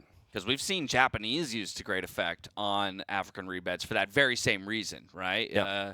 I think it was Mr. Yo, if I'm recalling correctly, playing a map where like not a single farm was dropped. Yep, with Japanese. With Japanese. And if there's a sieve right behind Japanese, it's Malay. Exactly. So it could be good. And again, that's just why I have questions about where that civ goes ultimately. Yeah. Well, I do want to state the stakes this year. Whoever wins this series will move into the semifinals tomorrow. We'll be up Face against Hera. Hera. Hera's played amazing so far this tournament, and both players have faced him many times and found that very difficult. But I also want to say to everyone who's watching, thank you. Seeing a lot of new faces, seeing a lot of people who are like, whoa, this game still exists, and a lot of people who've been around a very long time and have helped this community and NAC and all the previous iterations accomplish what we have. So thank you, everybody. And it's been a good cast so far. DauT cracking open his next Red Bull, so here we go. Yeah, we don't get to where we are here in 2024 without the incredible community that Age of Empires 2 has fostered over the years. And it's always great to see more new faces joining us day over day, year over year in the end. And again, top 10 players in the world coming to Berlin from every continent. I mean, it's phenomenal. It is phenomenal, yeah. And to take it one step further, it's a little early. We're not at the finals yet where we really shower Nilly with appreciation. But NAC, one of the big reasons that I think people got eyes on the game in a way where Microsoft said, let's bring us the definitive edition, right? NAC 1 and 2 at a very different time. It was all community supported. It was just a man with an idea and passion for it. And had NAC not happened, who knows where the trajectory of Age of Empires 2 would have gone. So, and there are viewers out there as well who are obviously a part of those early iterations. Remember that. So thank you, everybody, as we are – I mean, we've had excellent sets so far. This one building up to potentially be a 7-game banger. I could see it. And it is enclosed, and it is Bohemians for the Viper, and it is DauT playing as the Chinese. Yeah, so DauT will jump for the Chinese, which is the pick that Hera played in his set against the Viper to great effect against the Georgians. But, of course, this time around, the Viper is going to go for the Bohemians. Yeah, Viper's gold position is a little interesting. This is definitely not going to be fun for him. So the gold's always beyond the rocks. But the reason I say that's interesting is because that's very important for the Bohemians, and that is on the closer side.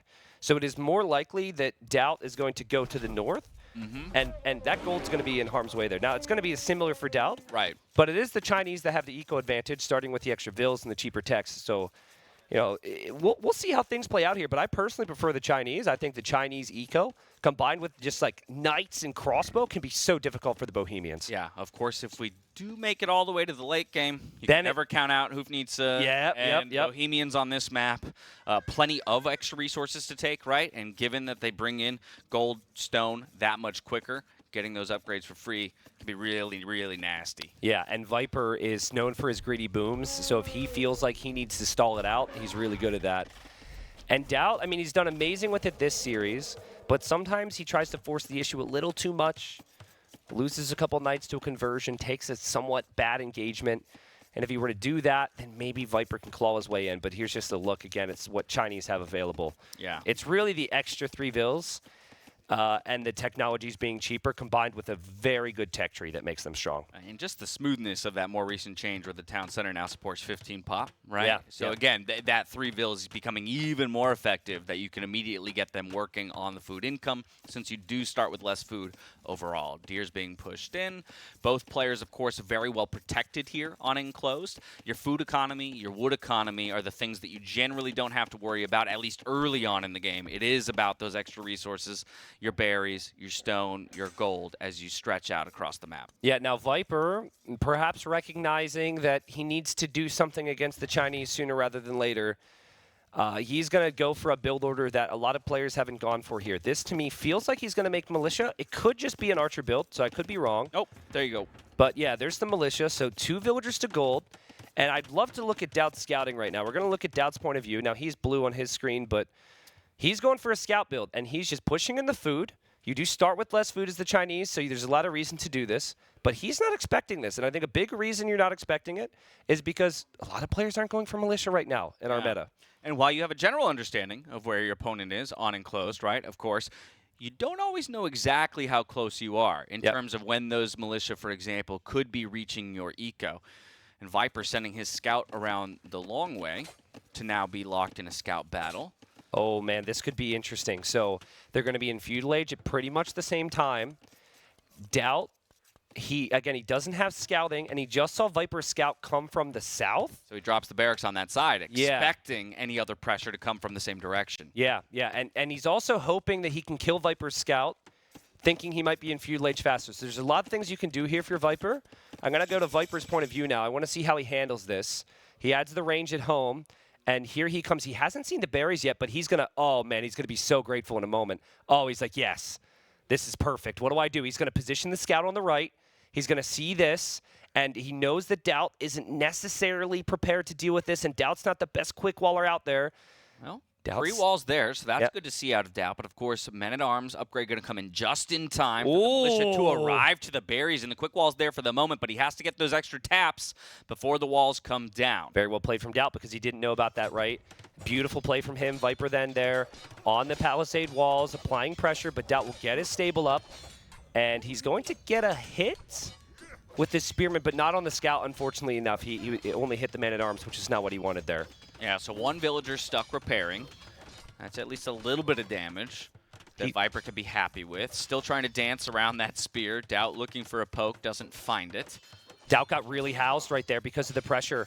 He got really pop-capped. He's getting wheelbarrow without like a big farm setup. Yeah. So I think that eco lead that you normally want to have with the Chinese has kind of disappeared a little bit here for DauT. Yeah, and from very few houses to very many houses. Now has plenty of pop space. That's the most relatable. That's the most relatable thing DauT has done all series. Yeah, by the way. exactly. All right, archery range big dropped. It's a pretty natural response, right? 2 Man-at-Arms, unless you're willing to go up to 3, 4, 5 scouts and commit to the fight there. Feels like Viper's had a really solid opening. Chinese are still Chinese. Berries is really brutal when Yeah. you're going scouts initially. And skirms too, right? Yeah. He needs the skirms. Viper will be very happy with this opening. Viper also has a solid eco setup behind this. Res collected. It's always going to be ahead for Chinese. But I'm curious to see what it looks like in a couple minutes. I think if you maintain just being 200 resources collected behind as the Bohemians here, you're going to be very happy. Okay, range up at home. Skirms on the way. DauT now feels like he has enough to be able to send those scouts forward and still deal with the pressure that Viper is bringing his way. But I like this. Just focus on the production building, right? Force your opponent into the battle. Yeah, and this is the most technical type of micro here, where Viper can still use the starting scout and the Man-at-Arms against the skirms and then use the archer versus the spears. Viper's gold. Yep, Viper's got trouble, but he's got army waiting. Will DauT run into it? DauT runs into it because he's distracted here. That's amazing for Viper. That stable could go down dash. Yeah, great preparation out of Viper in terms of the defense. Still has the right amount of mass and the right army composition here forward to take the stable down. I mean, that's a huge amount of wood that DauT is now going to lose and won't be able to get another stable up. Is opting for the blacksmith instead with his remaining wood. Yeah, that no berries. No stable now. You're stuck on just skirms. Might be one of the rare times where a player playing as the Bohemians may add a stable and go scouts. Because, like, your opponent can't match your scout numbers now.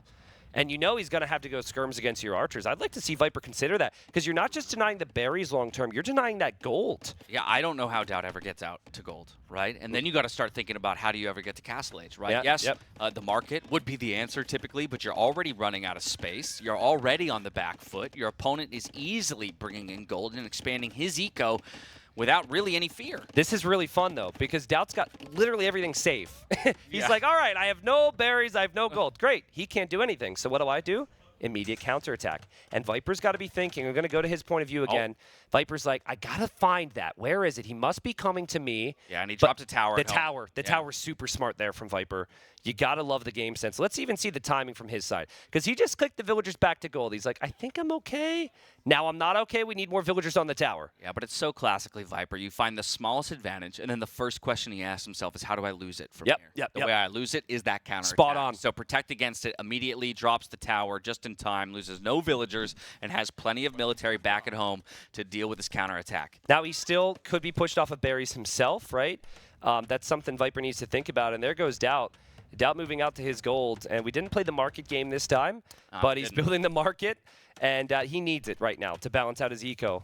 because this has not been the start that he would have wanted here with this civilization. Yeah, at least for the moment, the focus is now back on Viper's side of the map, right? Yep. So to your point, has just a moment to breathe.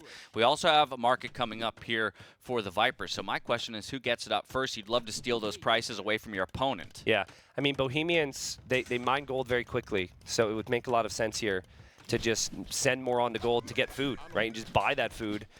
Viper with some beautiful micro here yet again in this game, getting some nice picks, and ultimately he'll defend from this. And we'll see the food count spike for him. I'm sure we'll see DauT's food count looking pretty healthy as well.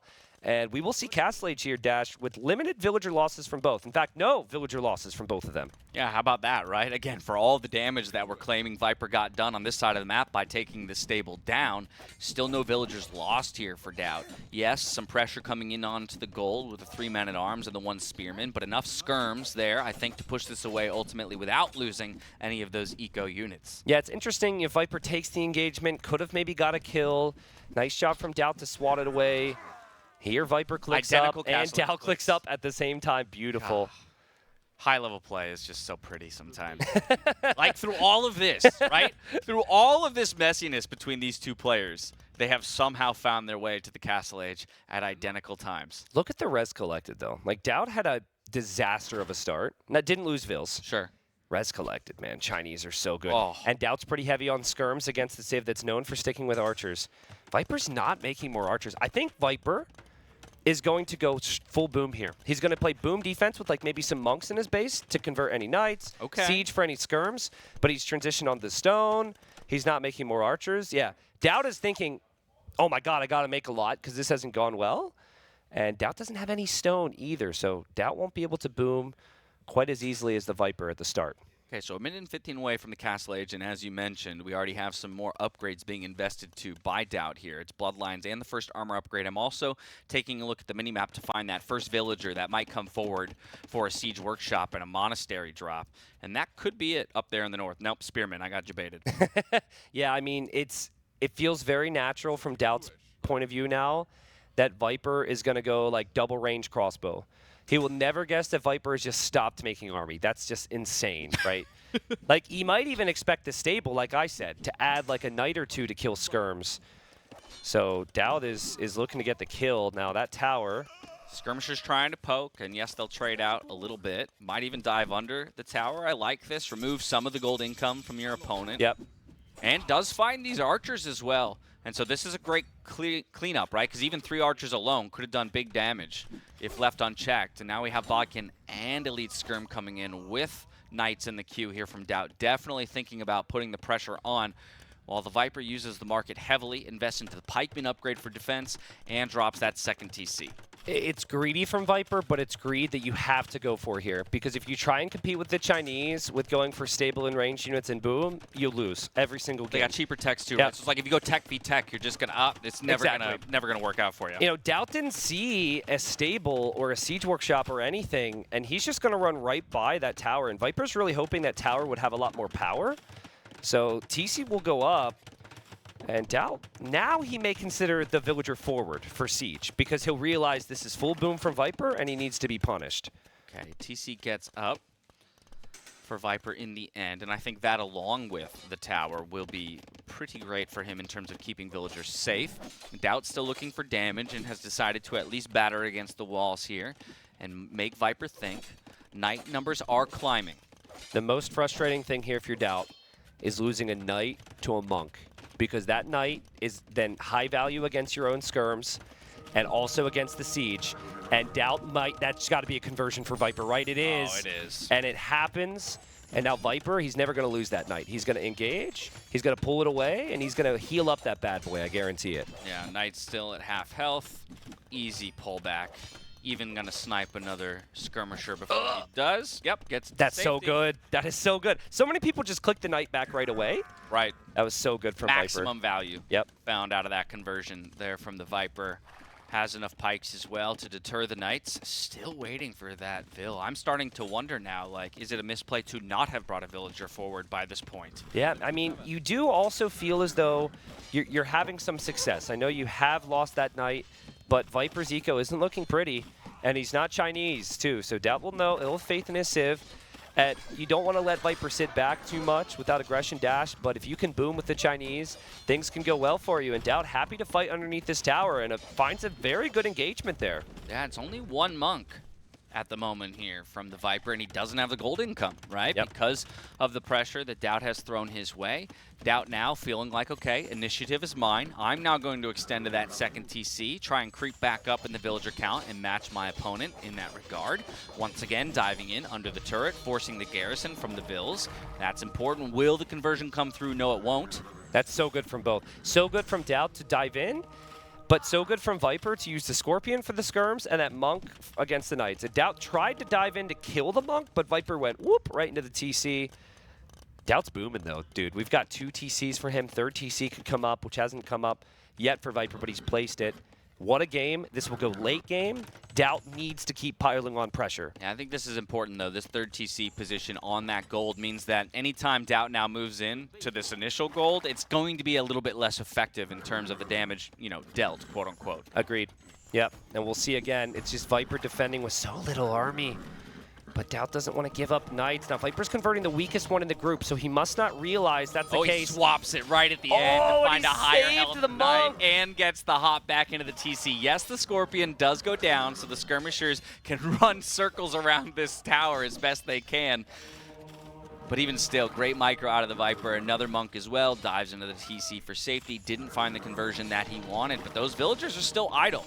And Viper's Monk there gets back into the TC after another conversion. How does he keep doing this? This is incredible. There are no more skirmishers. No more skirmishers on the field, which means those pikemen, yes, it's only one, but become so much more effective the moment you have no counter unit or range unit to deal with them. And that's what Viper wanted, right? That's what Viper wanted. He wanted that, like this moment where it stabilizes. I think we could even see a 4th TC for Viper because DauT's going to start to think, maybe I should raid the other side.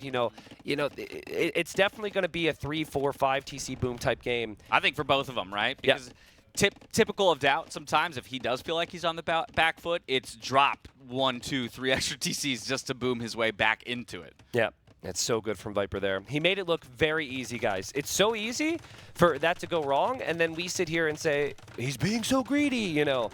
That castle protects the other side, and I wonder if we'll see some wagons out of that castle. We very well might, but how about this? With 9 villagers, well, he's repositioning his villagers right now, DauT is, but he's still investing in getting more stone. 500 in the bank right now. That early commit to a castle on the southern side for Viper does open the opportunity for a castle placement by DauT, perhaps on this hill in front of the archery That's range. true. Yeah, and DauT's happy to hold this area right now, to your point, and he's going to mix in scouts because he knows Viper's kind of undermade army. The wagons. Viper's actually looping some things over to get relics, but look at that scout from DauT. That is a beautiful play to know that Viper's going to try and snag that, and that is going to be a frustrating find for Viper as DauT. I mean, like you said, he's going to come forward, and I think this castle will go up. It has to go on that hill. It makes the most sense. Threatens the gold. Threatens the monastery with the relics in it even at that.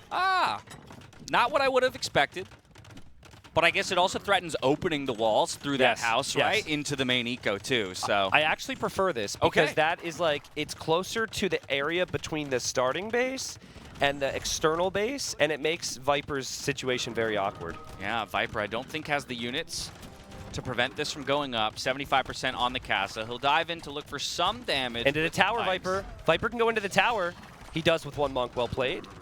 But Castle goes up dash, and I prefer DauT's position, but Viper's on the way to Imp! Wow. Look at that. Whoa. Look at that. I mean, DauT is aware of the castle because of the presence of the Hussite wagons. I don't think he's actually scouted the castle. True. Showing that unit alone actually tells DauT that my opponent already has a castle, so he should be concerned with getting to the Imperial Age as well. And there we see the market use to get the gold count up and the eventual click. But the Viper is going to win that race and get the Trebs onto the field first. Viper's going to have... He's going to have 2 castles when he breaches the Imperial Age because he just needs to buy some stone to build the next one. Do you try and position yourself outside of your base and on the hill where we thought DauT was going to castle in the first place?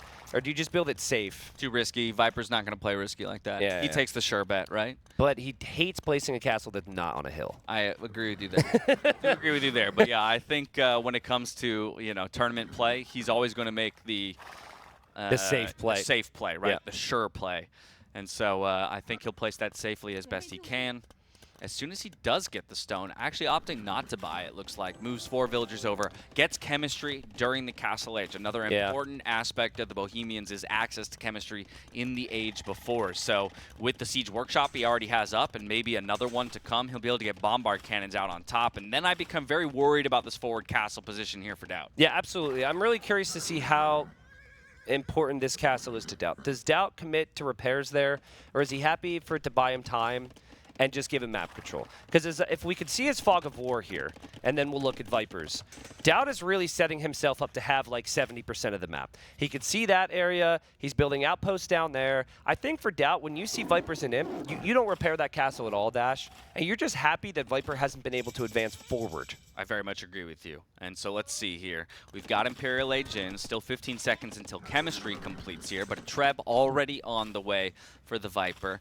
We don't see any military as well on that side near the castle, so that's another reason that I suspect DauT is willing to let that castle go. Castle conservatively placed off the hill here for Viper defensively. Knights looking for raids and do find the villagers on the stone, but no kills. Yeah, and Hussite Wagon's just patrolling. I mean, Viper's definitely in the dark. He doesn't have as many outposts around. DauT got 3 relics. Viper only ended up getting 2. But he kind of just lamed his own gold with that castle position, at least for the moment. Right? I mean, obviously the other castle would prevent him from taking it right now, but could be denied here. I mean, those knights ran right in. Viper has no army because he's on the other side, and it is DauT's turn to deny a castle, and DauT is going to double down on this position against a Civ that can make bombard cannons when Chinese cannot, and DauT already has his first Treb, but where is Viper's army here? This is such an important game for Viper to tie it up. He's been looking over here where he's lost some units.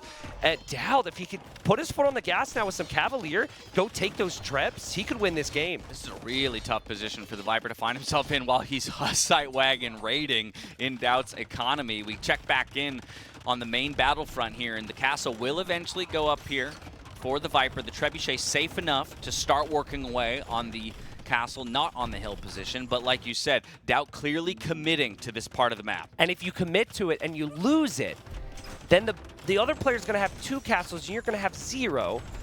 And they're very well defended from raids. I'm surprised that DauT has tried this considering the early chemistry the Bohemians can go for. But he's trying to make sure he finishes Viper before Viper can expand, and Viper is going to have to buy some stone here, Dash, if he wants to keep his castle up. That's true. We see that bank just deplete. The villagers go idle underneath the base of the castle. There we have 300 stone bots, so he can repair for a while. Not enough villagers repairing on the side of DauT, and already 1 castle position goes down. Still has the one on the hill to work with. Oh man, but the Trebs. The now Trebs have no defense. The Trebs have no defense. You can click the cannons with the Trebs and hope for the best. You'll sometimes get the connection you need. Viper micros them. There's pikes in front here. The 1 Treb goes down. It's been beautiful coverage and micro from Viper.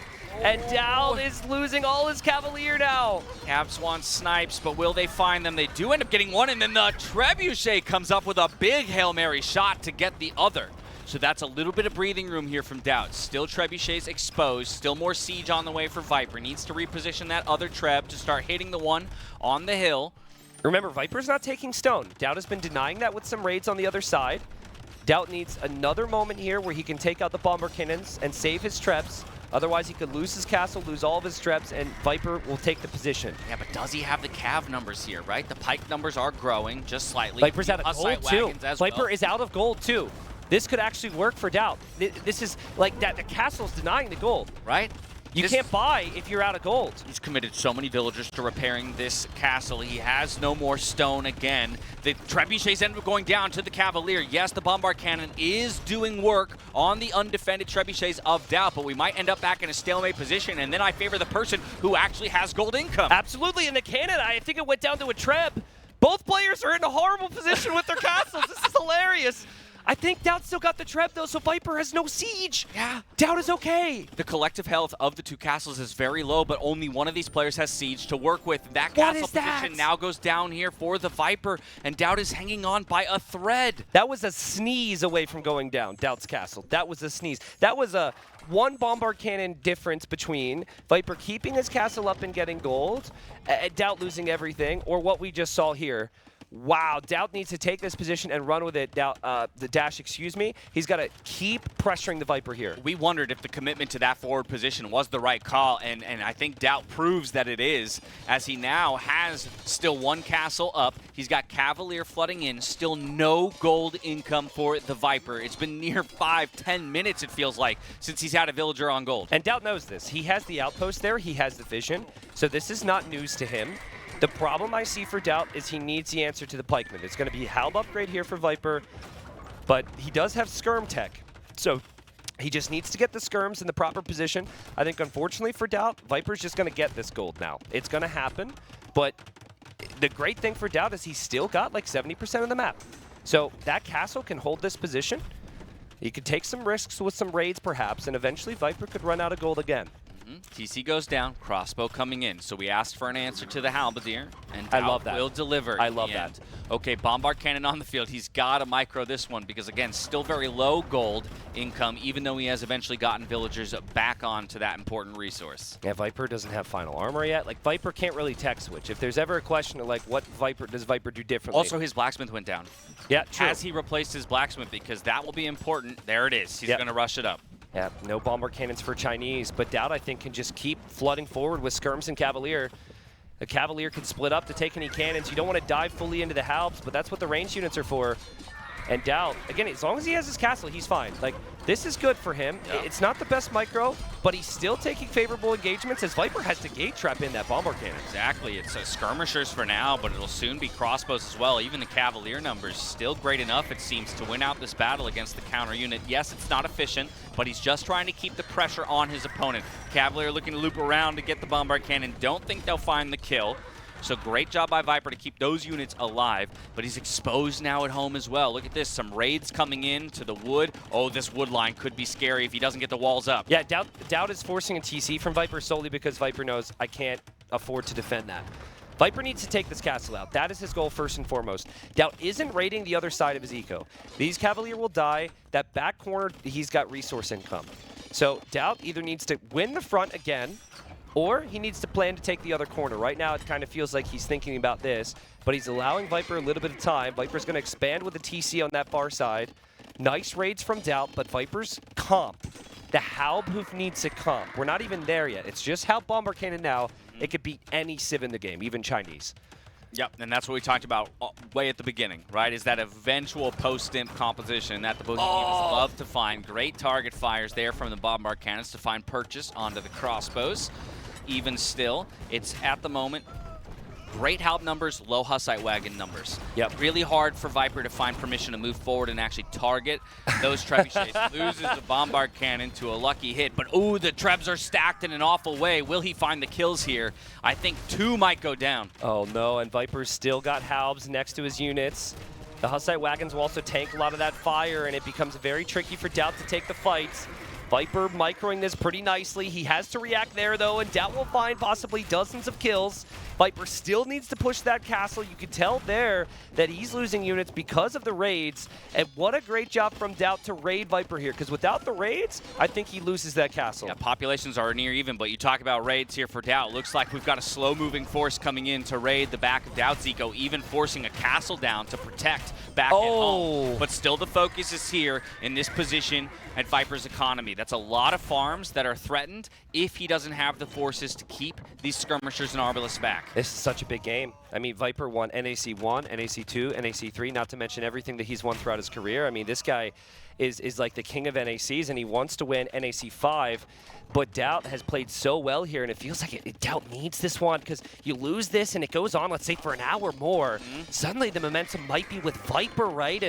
And Viper's still got some great civilizations remaining. DauT has come so close. Can he find a way to push Viper off this area, though? Yeah, Cavaliers stream into the economy again, but find no damage. 1 trebuchet here for DauT. He's actually going to target the TCs, right? Remove the safety for the villagers. But look at this. The arbalists are taking huge shots from the bombard cannons and the Hussite wagons. Not a good trade, I think, in the end for DauT.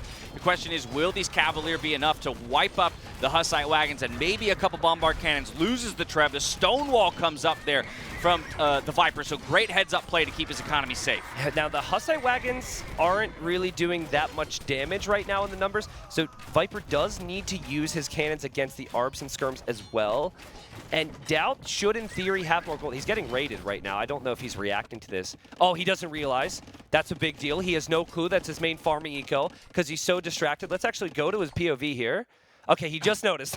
In that he just moment. noticed. So that's going to be a pain. But notice where he's not looking now, right? As he looks back, what just happened? He lost like five Arbalests or 10 Arbalests.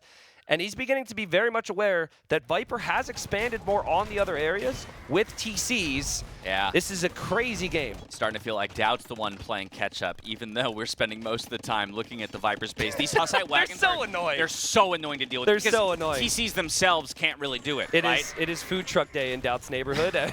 We got a little taco truck, got some fish tacos, shrimp tacos. Viper was nice enough to bring options, right? Four different food trucks making their way into the eco. Absolutely. Something for everybody, but the villagers say, no, thank you. We're full. And they decide, and we learned that earlier, actually, that villagers one of the best counters to Hussite wagons. Yep. Sometimes committing the villagers to the fight is the right play. Yeah, I wouldn't say they're. I don't think we should say it like that for some poor soul who's going to be like, oh, my opponent's rushing me with wagons. Let's drop more TCs and we shall will fight. Sorry, yeah, maybe okay, counter, wrong word, but yeah. effective way in it can. They do more damage than you would think. That is the way to say it. Surprisingly decent against Hussite wagons. Okay, but now 6 bombard cannons here for Viper. Much better Hussite wagon numbers. Still has good halberdiers as well. Feels like he might finally be able to wrestle this position away from DauT, reestablish this gold if and when he needs it, while he's found plenty elsewhere on the map. Oh, man, and there's so many wagons. There's so much HP involved there. The castle goes down. Viper is still not fully teched yet. We haven't seen Elite Hussite Wagon. We haven't seen Hoofnitze. I like this, though, because army composition for Viper is slow moving, right? And so DauT has decided, all right, I'm losing on the northern side of the map. I'm going to start trying to pressure on the southern side of the map, and Viper's going to become aware of it as he moves out for that TC. Yeah, and so now, that castle from Viper is just excellent foresight in the south. But I would like to even see some walls, perhaps. He actually caught vision of that. Like, you can't wall in the rock terrain, but you can wall everywhere else. Yeah. So I think if you go from the castle to the edge of the map, it helps you out a lot. For DauT, I don't know what to suggest now. I really don't. Because you had your position. You're at your final comp pretty much. Maybe like trying Onager is something, but this looks like it's only going to get more difficult for you. Yeah, the late game comp is on the way. Hoofnitze, 1 minute and 50 seconds and counting here. We also have Blast Furnace coming in for those Halberdier. The Cavalier aren't going to like what they're running into at the moment, and all of the ranged units go down to the target fires here from the Viper. It's looking ugly at the moment for DauT. He's trying to loop around, find the positioning, and pick up some of those bombard cannons, but Viper with a great response. It gets them all the way pushed through, and all 6 will remain alive. What a crazy job from the Viper. It seemed so unlikely that he could ever get these technologies. He was off of gold. He had no gold and no castles at one point in this game against DauT with a castle and all the map control. But Viper has defended amazing. Maybe some of the best defense we've seen from him. Elite Hussite Wagon coming in. That not feels, this year. That feels like a nail in the coffin in a lot of ways, right? Yeah, it's only going to get worse. Here for DauT, it's only going to get worse. Like, maybe like I said, Siege, like Siege Ram or Onager. But this comp can kill every Civ. And the Chinese really struggle in the Siege department. Yeah, and again, I wholly agree with you. That might be the only last-ditch effort, but then you look at the resources, and he's light years away from being able to get something like Onager or Siege Onager. And so Viper will roll forward with his ever-so-slow moving composition, but one that packs a powerful punch, one of the most powerful in all of Age of Empires 2. It's relegated to Light Cav. That's never a good sign when you've gotten pushed off of Cavalier and onto Light Cav. Yes, one Hoofnitze goes down, but with the upgrade coming in, the headset comes off, and DauT calls the GG. We're tied up at 2-2. Yeah, DauT said something right there. Viper said something back. I think they will both recognize how close that was. And DauT, with his classic facepalm, he was just like 10 Cavalier, 1 Treb away from being up 3-1. And now Viper has clawed his way back to tie it up 2-2. Yeah, look at that. Oh, my goodness. You can never count him out. You can never count him out. While it was a brilliant start to the series here for DauT, just like that, we're equalized. Even in the loss, though, I got to say, I'm so impressed with the forward castle commitment. Like, it looked so good for DauT, and the awareness of the availability of resources, right? Like, the snake literally snaked his way out of it in the end. I feel like, another minute or two denied off of gold, and it's over. Yeah, I agree. I think as a player, obviously you want to win, right? But it's something that is a reoccurring theme when you speak to players is they say, if I lose and I played my absolute best, I can stomach that a lot more. And so far, I think game 1, maybe Viper would say he wasn't playing his absolute best. But, like, they both have played incredibly well every single game. This is a highlight NAC 1 of DauT and Look Viper at where we casting. started, y'all. Look at where we started. NAC 1. Did they do that in the summer? They're wearing shorts. I think that. Must have been, right? Yeah, I don't know why I needed to mention their attire, but I'm just T90. I on all slipped the wrong I slipped on the sidewalk yesterday, so I was just curious, you know. That's true. It was treacherous out here It in was. Berlin yesterday with the black ice. I almost took a fall first step out of the hotel on the way to the venue, but I think everybody made it out all right. Great to see everybody crowding around together. We got Andy on the left. We have Memb smacking Andy on the head. Hello, Memb. And these guys have been enjoying this series. It's quite literally what makes this event so special. Is what you see on your screens here, right? Just the camaraderie between all the players, production. I mean, there's DauT's casters. legs in the back, so he gets to hear the casters now. He gets to see the fans. There's a little cheers there. Tato and Jordan, I didn't hear you say "yo" with that. That's true. Yo! There we go. That's our thing. I still don't remember where that started. It started, it's not about Mr. Yo. No, ACCM informed us that is what they say to cheers in Vietnam. Ah, and that was last year. And that was last year. We all got hooked on it, and it has now become the NAC trend. Yeah, Jordan talking to DauT. Jordan is not a small human, but next to DauT, everyone looks small. Yeah. I heard they had to look at the height of the doorways when choosing venue because of DauT. GL. That's what I heard. I don't know if that's a rumor or not. I just love looking at players sitting in the player room. What is he laying on the floor? Yeah, he is. Well, you know what? He's gearing up for a long series. Okay. He's trying to avoid the camera angle. All right.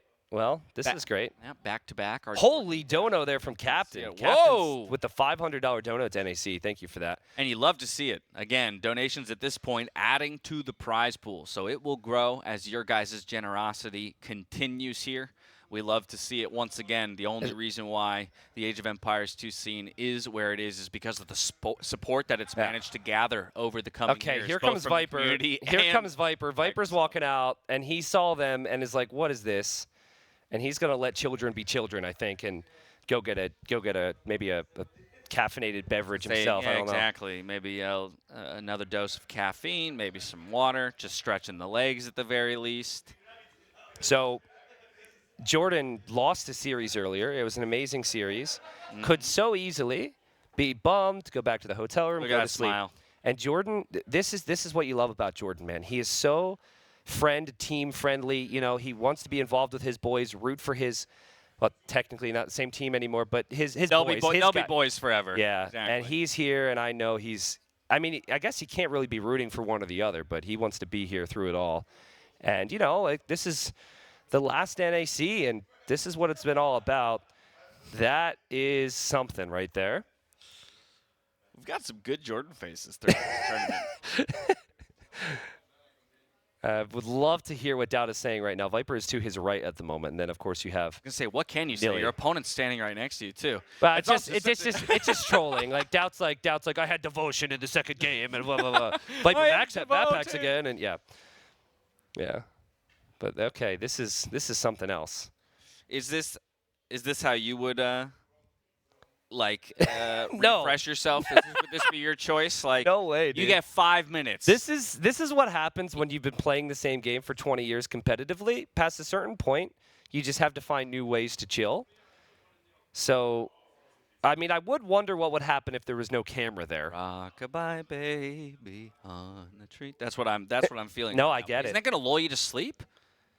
I feel like you should be doing push-ups right now. Get the energy. It is certainly something. But thank you, camera guy, for making sure we get this beautiful angle. Yo, it's like hypnotizing almost. That's not good for us. Yeah. And we're up on our feet. We're feeling good. Blood is pumping. We got ourselves a series tied at 2-2. Admittedly, you know, just like that little seed in my brain watching game number 1. Again, It is game 1, but I was like, oh, man. Like, is expectation going to get totally flipped on its head today? Is DauT about to run this one over? What's so fun is I still know a DauT plan, which I will only take credit for if it wins. Okay. Okay? I told him that, too. I said, you only tell if you win with it, you let me know. I mean, I can't take all the credit, but There they go. I want to know. Viper just said, "What's the map? What's the map? What's the map?" As they go walking But by. like DauT's got something. He's got something, and it might make or break the series if it's back and forth like this. Oof. All right, well, let me ask you the same question Viper just asked DauT. If maybe we can get the draft back up on the screen to remind ourselves of what's still in play here between these two players, both from a Civ and map perspective. Because Viper picked up the win there, it will be DauT with map selection in this one, and he has 3 total options. He can go for the Viper's home map in African reed beds or either of his own home maps in Fortified Clearing and Arena. Yeah. Well, I mean, it's got to be a closed map here. Right, because you have 2 left. You don't. I mean, maybe you could go next level and you could go African reed beds, and then if that doesn't go according to plan, or even if it does, you've got your 2 home maps. But the only other thing, and I know this is going way into the weeds, right? Is as you're looking at like map picks dwindling, like options dwindling, you also have to think about what information do I expose or give away to my opponent as those options get removed. Right? Correct. So like if you show a pick that could potentially be played on 2 different maps. Well, obviously, right, it starts to tell your opponent, ooh, I know where the rest of the civs are going. And we talked about, especially for the Viper, a number of these civs could go on any of the remaining maps, right? Yes. Like, you could interchange Burgundians, Bengalis, even Cumans on Fortified Clearing Arena, where you're happy to boom in any kind of way, and Relic Control is big. Obviously, Hindustanis, I just keep ignoring them while they're probably, should be in that conversation as well. Yep. Okay, so I really hope people, as they're recovering from watching that excellent little break we had here, can get back into serious mode and really start to think right now. Because I'm going to ask you this. You got so many closed map civs there for Viper. For DauT, it's a little bit more clear. Malay and Burmese, probably the top 2 on Arena of Fortified Clearing, okay? So if Malay, Burmese are like, I think the clear 2 options have to be played there. It then goes to Khmer or Mayans on African reed beds, which to me is like... Call me crazy, he goes Mayans. Yeah, that's what I'm thinking, because DauT loves Mayans. Okay, all right. So you do all that. But Burmese, on a map with 11 relics, DauT needing big wins against Viper, who's so good in late game. What do you expect from Burmese if you see it on a closed map? Just like are you thinking like a really aggressive strategy? Are you thinking more defensive? Well, Do actually, you play infantry? you know what would be interesting is because you know of the relic positions, you actually just go stable scouts. Don't invest heavily into monks, and just put a scout at every relic position. Yep. That's good. Just deny relics, correct. And then invest more of your time into out-booming your opponent, possibly. And what's fun about that, I've been told it is Fortified Clearing. That's why I believe it may be Burmese here for DauT. Viper is going to expect something all in. Burmese have the potential. They do not have to do that. Could be really fun. And I think if I was expecting all-in monks from my opponent, I might go even like Bengalis or something. You might consider Bengalis a little bit more in a monk v monk battle, or having the monk armor. So Viper's got plenty to work with, Civ-wise. We'll see. Yeah, I would lean slightly Bengalis Fortified Clearing and slightly Burgundians Arena, understanding that you could happily just interchange the two absolutely. In either situation. But yeah, the Burmese option as kind of like a little bit of a curveball is interesting. But once again, then I'm like, you still want to make sure you're getting Malay in there. It is your #1 pick, right? Yeah. So if Burmese goes to Fortified, I think we're guaranteed Malay at that point on Arena, though I don't want to discount the fish boom on African reed beds either. And I mean, DauT has played Malay so many times on Arena as well, right? But I think it's like Khmer and Mayans are just straight up no-goes on Arena and Fortified Clearing. Yeah. DauT knows that. Viper knows that. Everyone, Twitch chat knew that, right? Twitch chat, smile at me if you knew that. Of course they did. It's just not going to happen. How dare you question Twitch chat. Now, Cumans, are we going to end up in a situation where Cumans just fall through the draft? I actually like them a little bit on Fortified Clearing. Yeah, I actually feel as though it's a little risky if you're worried DauT needs to be aggressive against you. It could be a little risky, but we see it here. It will be on Fortified Clearing. We see it here. Wow. Okay, so after a bit of a break, folks, we've got 2-2 scoreline. DauT won the first 2 games. Viper has returned the favor with 2. Best of 7 here to determine who goes to the semifinals, which obviously means a jump in prize pool, a chance to win the whole thing, and then a best of 9 series against Hera. Dash, Cumins, 2TC, boom, it's got to be coming. I love it though when the series is all tied up and both players are looking for an advantage. We get a matchup on this map that we haven't seen yet in the main event. It will be Cumins here for the Viper in the blue up against that Burmese pick that you were salivating at for DauT in the red. I was salivating because the lovely thing about this is they have incredible all-in YOLO potential with the cheap monk upgrades, the good eco, but they also can go late game. And I'm thinking through late game right now.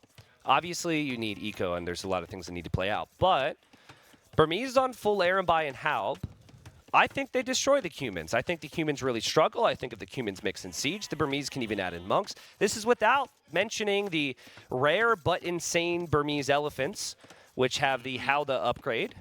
Cool. I would pay a lot of money to see a game that go all the way late enough that we actually get that tech coming in. Yeah, same, dude. Same, but Cumins are the best at killing you before the late game gets there, so DauT's not going to be thinking, because you always almost feel some pressure to castle drop your opponent or go heavy monk siege. I could see, because the spearmen are so good for Burmese, maybe a barracks.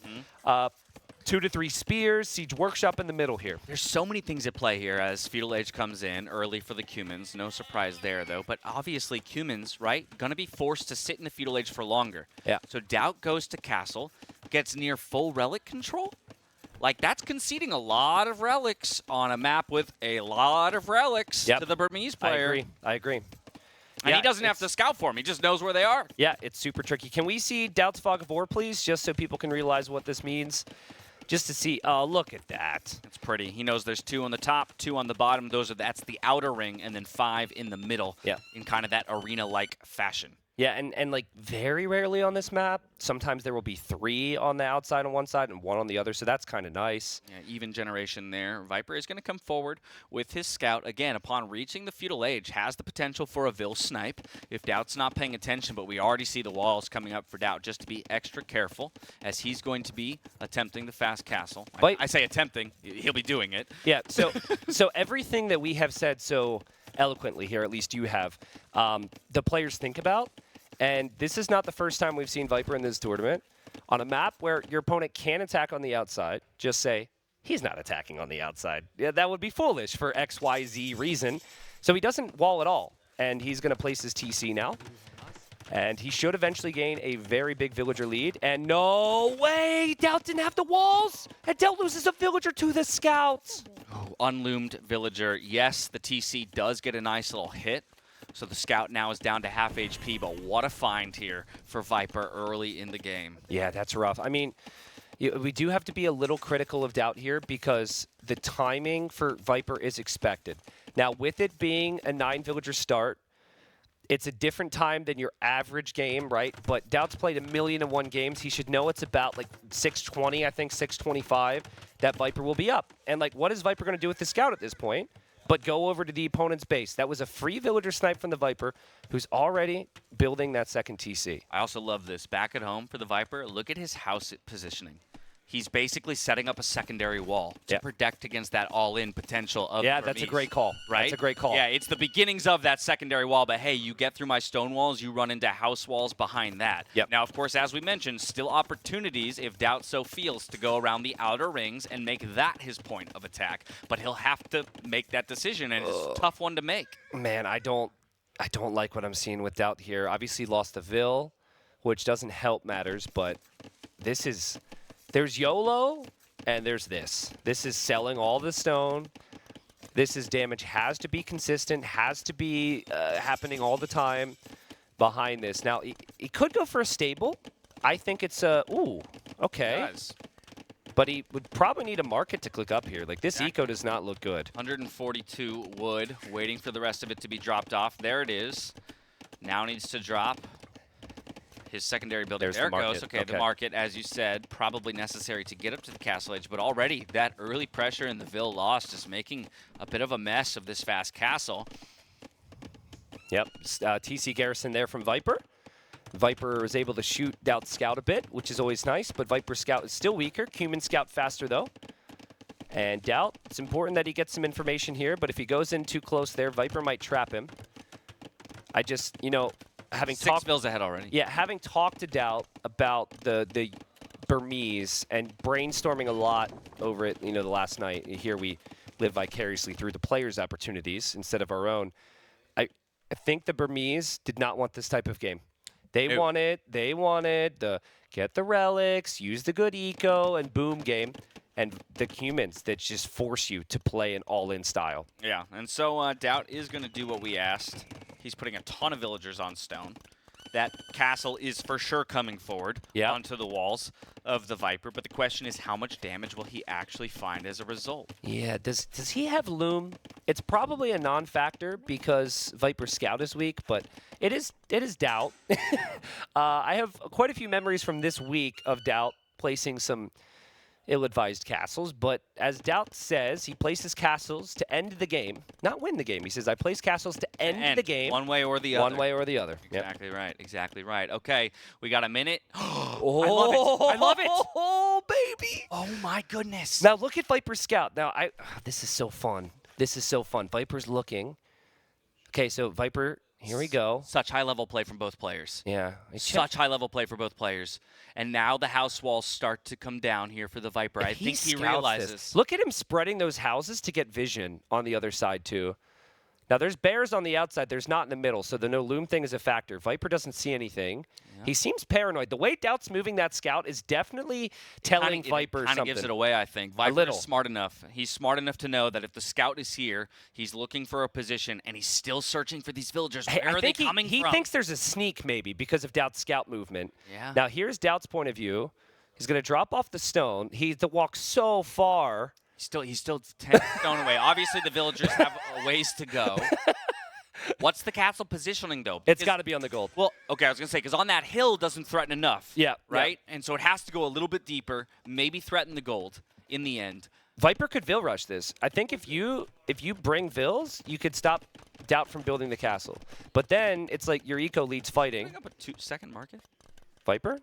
Maybe. I don't even know. Market count? Market check? He is. Oh, Viper's panicking. He's bringing Vills. Yeah, double market panic here. Oh, it's going down. Castle. He can't build a castle. Or, sorry, he can't build the tower because he does not have the stone for one. Oh, my goodness. This will not be denied. That second TC, right? Takes 100 stone. You need 125 for the tower, so no tower response here. Castle guaranteed to go up.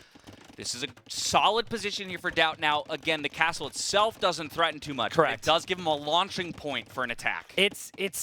I'm so torn on it, right? Because the castle had to be denied. You're down 3-2. You have to win 2 straight, and things are not feeling good.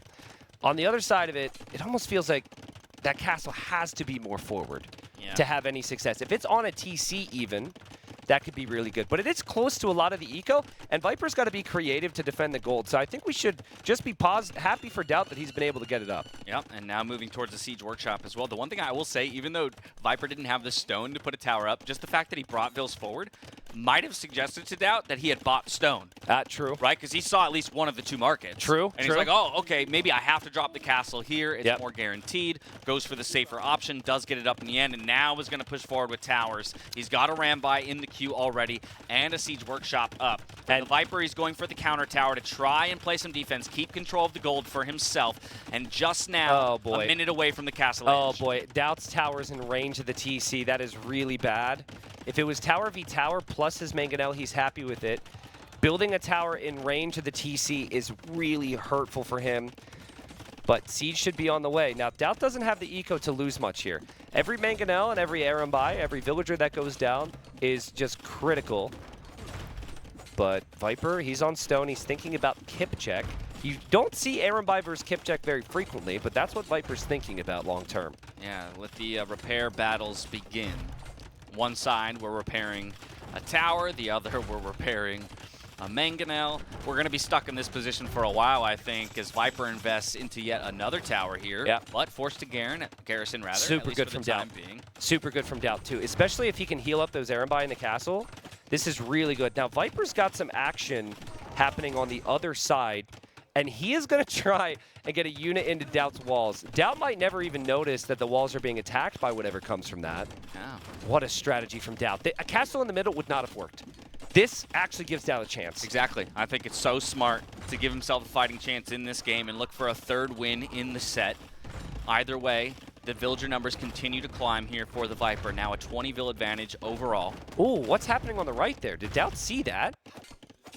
DauT, The vill. I think he wants to know where where Viper's going to get gold. Oh, that was a next. spear. My bad. Yeah, it was a spear. He wants to know where Viper will go for gold. I think Viper needs to go to the middle for gold because the middle is stonewalled.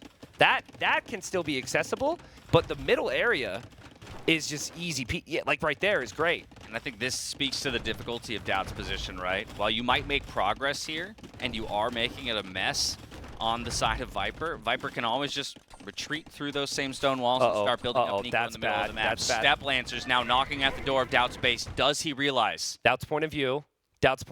Look at where his focus is. Oh no. Oh no, I think the Lancers are going to get in. They are in. He sees it now. He's not happy. And he's like, what do I do? It's hard to wall against the Lancers. And he types the GG.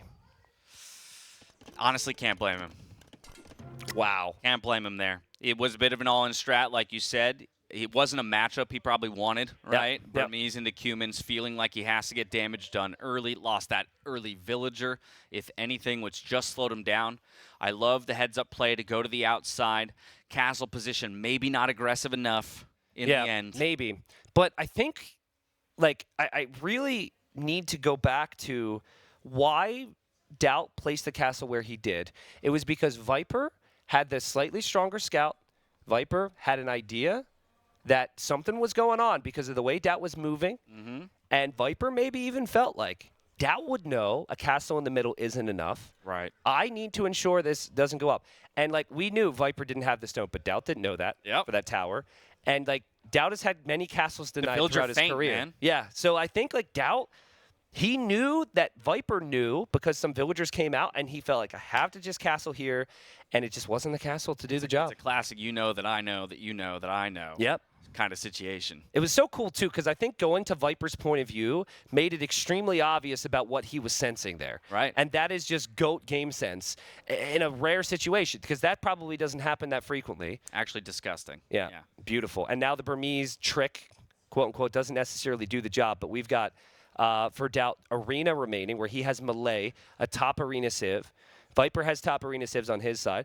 Could also maybe go for African reed beds. If you're DauT, we saw an excellent game from Yo at one point this week with the Mayans there. Here's my argument for going African reed beds. Because like I said earlier, it reduces the number of choices towards Arena. Did you say an argument for or against? This is why I think you go for African reed beds. Because all three of these civs could somewhat reasonably be played on Arena for the Viper. Correct. I think you're leaning more towards Burgundians than any of them, but still, all three could reasonably be played. So I'd rather, knowing that I have to win 2 maps in a row, I'd rather eliminate one of those on African rebeds where it is, I think, more unknown, and then have more of a certainty of what I'm playing into on Arena, so I might be able to counter it. Here's the thing. One of the best units, if not the best unit, to counter the Mayans is the Hindustani Golem. Viper has Hindustani. I do not think Mayans will get played after thinking about it. I think it is too risky. So you go Khmer on African reed beds and you go Malay on Arena? I think so. Like, I think Malay might actually still be better on African reed beds than Khmer, but Khmer are most definitely worse on Arena than Malay are. Yeah. But I think if you go Mayans, Viper is always going to have Hindustanis on African reed beds now. And so Viper has he's got it set, I think. It's Burgundians Arena, it's Hindustanis, African reed beds. But this is also the value of Viper's draft. I think we've ended up in a situation where he's pretty happy to play any of these. On any of these maps. And I think that's going to be his comfort zone. And where we see Viper typically excel is in late series, right?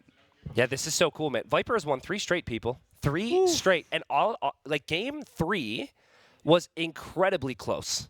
It's crazy how, remember Viper's kind of slouching in his chair. It's easy to say in Twitch chat, Viper tired. Also, when you're there's sitting across from reactions. DauT, everyone looks like they're slouching. That's true. DauT's staring down at his PC. That's Everyone true. else is like looking up. Yeah, that's true.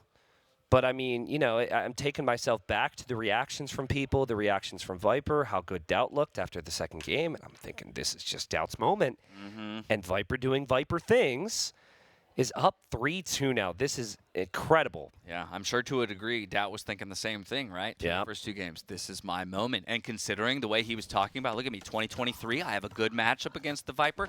Still not out of it yet, but it's do or die time here for DauT. He's got to win 2 straight. For Viper, he's got 2 opportunities to close the series out. We'll go to Arena for our 6th game of the set. DauT as the Malay in the red, Viper as the Burgundians in the blue. All right, so before the Burgundians were introduced, the Malay were top 3 on Arena. I think now maybe they're top 5, top 6. They're close. But my point is the Malay kind of set, they kind of put a build in people's minds, which is now used with other civilizations at times.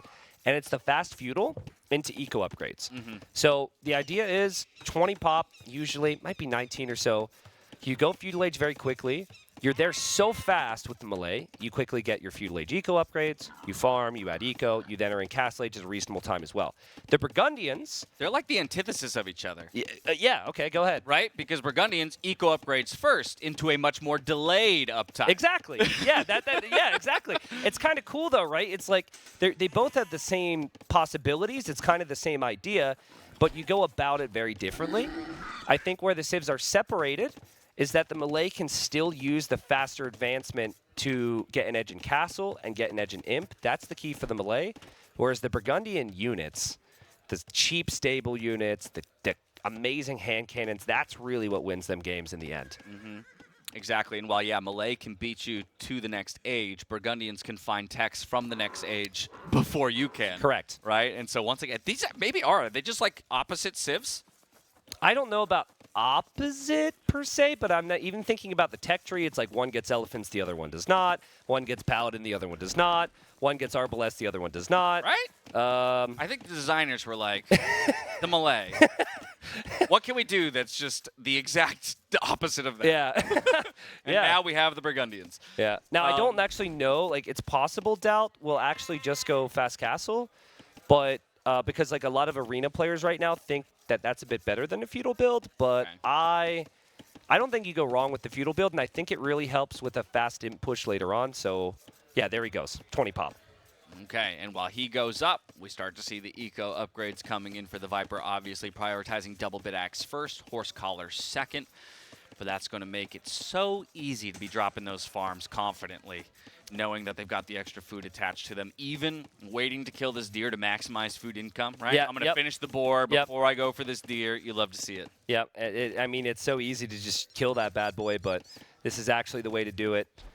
There's probably not a lot of food wasted if you kill it right away, but Viper's but look, taking... he's still doing it. He's just chasing the deer around, corralling him in, making sure it's actually under the TC as well. Yep.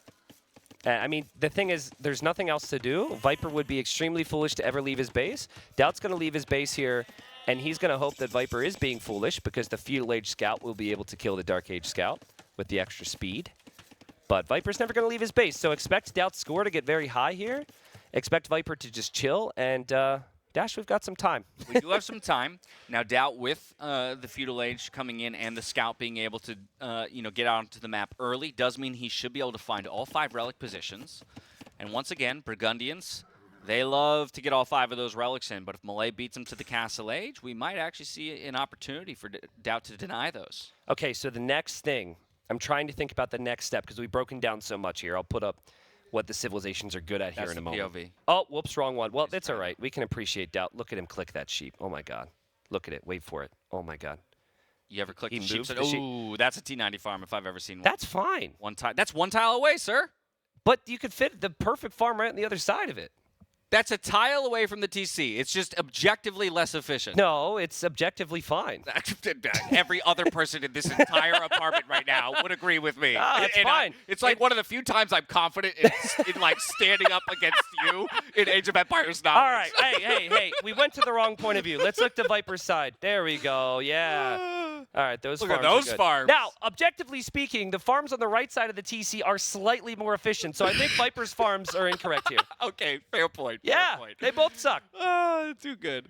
What were we saying? We were going to the civs is what we're going to try to do. Let's get back to the observer and let's talk about the civs. All right, so we'll just, I mean, the key I actually want to talk about, because, viewers can read, right? The key I want to talk about is what you're doing with DauT right now. I actually love to see his eco setup because Viper's is a little bit more, Okay, So you want wood for farms. And with the way it works, and it's really hard to explain if you haven't necessarily felt it, it is really hard to justify a barracks, a stable, and then a blacksmith or a market because that is wood investment into buildings instead of farms. So it's actually very rare for players to do what DauT is doing here. They oftentimes just go blacksmith market because they can use more of that wood for farms. But what they sacrifice then is map control in the middle. So DauT is going really early for these buildings, and I actually really like that because you don't want to give the Burgundians all 5 relics. Yeah, and with Feudal Age finally here for the Viper, we see him reach outside his walls for the very first time with his scout. Now looking for those all-important relic positions. As he makes it to the Feudal Age, we'll also see those extra eco upgrades come in. Very healthy resources to click to castle as soon as the building's complete. I actually agree, by the way. DauT's, I mean, I'm not one to talk. We've established that. But DauT's farms are kind of rough. Because, like, there is going to be a gap between the farms when you farm over that straggler tree. You have to delete a house for the other farm on the right there. Again, I'm not one to make the joke, her, T90 farm suck, blah, blah, from viewers. But that is a little awkward. We're nitpicking.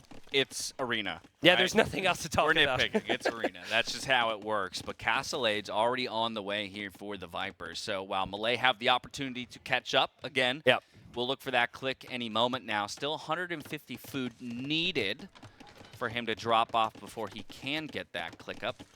But I think it takes roughly, like, what, 115, 130 for the advancement of the Malay? Yeah, I don't know the exact time. I just know the word fast is associated with it. So gotcha. It'll be pretty speedy, and like you said, it might be close. What you don't have, though, is you don't have the cheaper light cav upgrade. So that can be a problem here for the Malay. You have to pay full price for that. Cheaper husbandry also applies. So Viper definitely with the advantage when it comes to the competing for the middle. I think the boom and the res collected should be similar. If you're wondering, why does DauT have more vills?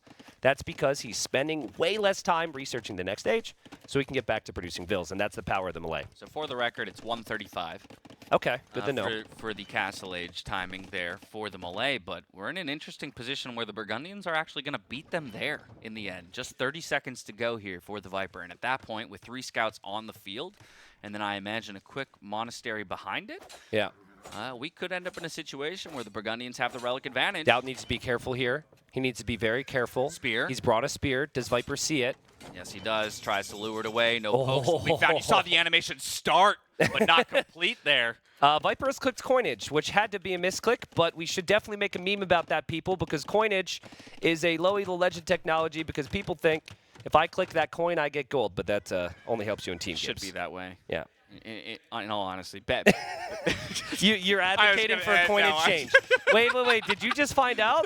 Did you just find out? No, I've been very aware of that for some time. I'm a frequent viewer of the low elo legends. Luckily, have never appeared on it myself. So I take that with great pride. 3 TCs being dropped at home here for the Viper. Immediately a second one for DauT. So he'll be behind in the villager production. But again, the benefit of Malay with those faster uptimes is that you have a villager lead to begin with.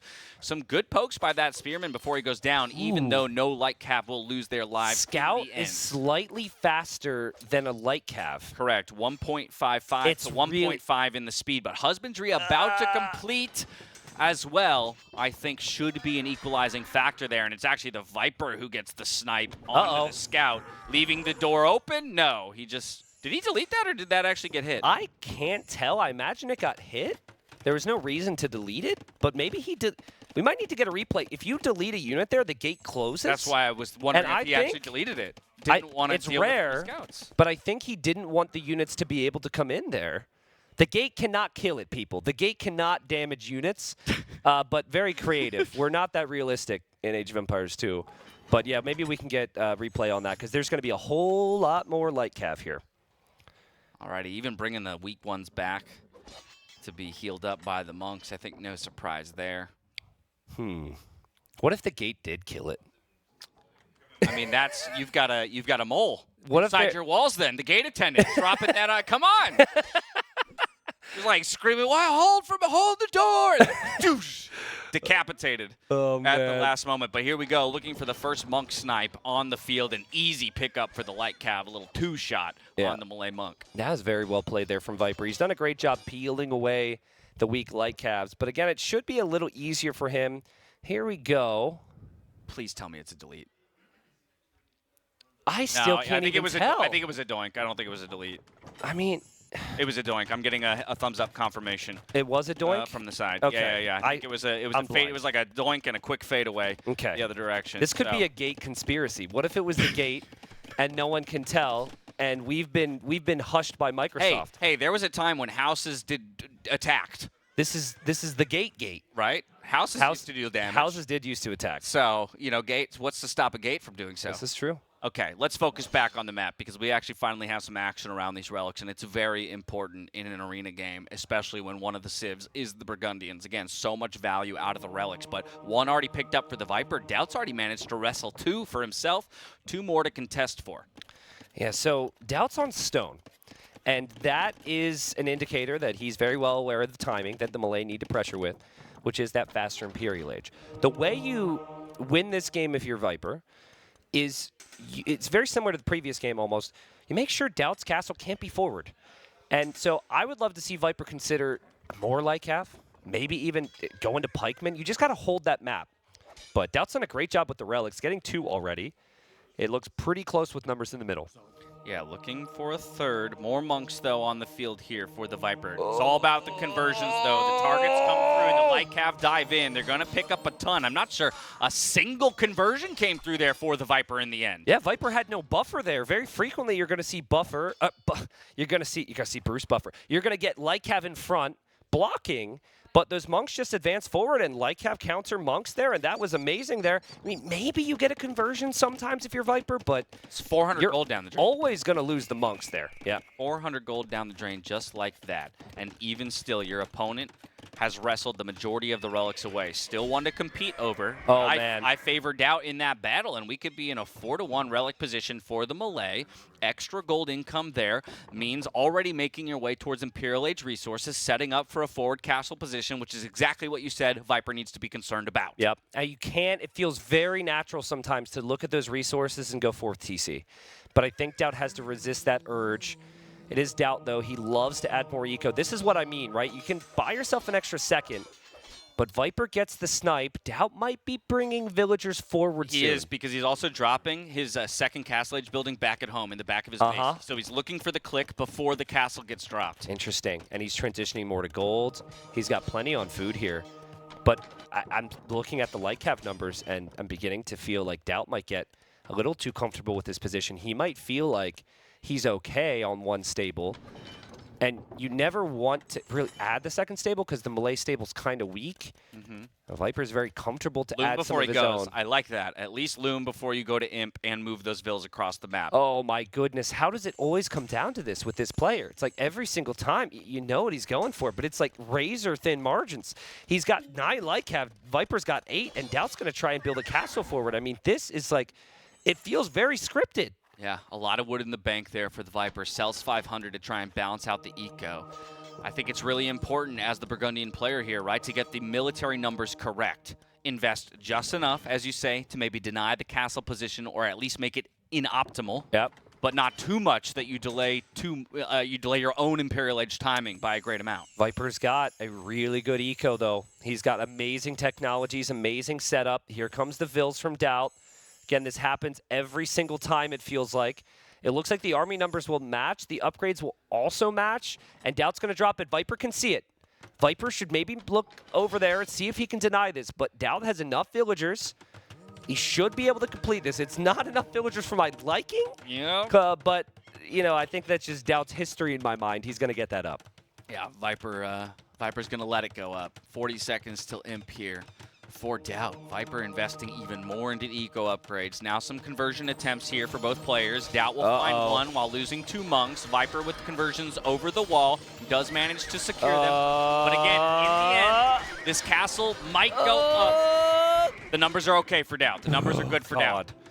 Seriously, like, put a heart rate monitor on me, Nilly. Put it on me. If I'm casting DauT again, I am okay with wearing a heart rate monitor. It's just unbelievable.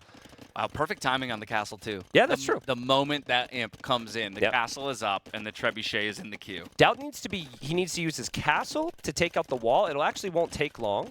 Is he clicking the wall? Yeah. and then the Treb can go in there and hopefully find something.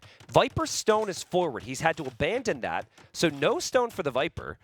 And Viper also, if we look at his fog of war, he will not know exactly what DauT's going for. I think right now, he's looking for it, though, and what a find from Viper to see that archer range. Yeah, really well scouted by him. Make sure he knows what his opponent is going for.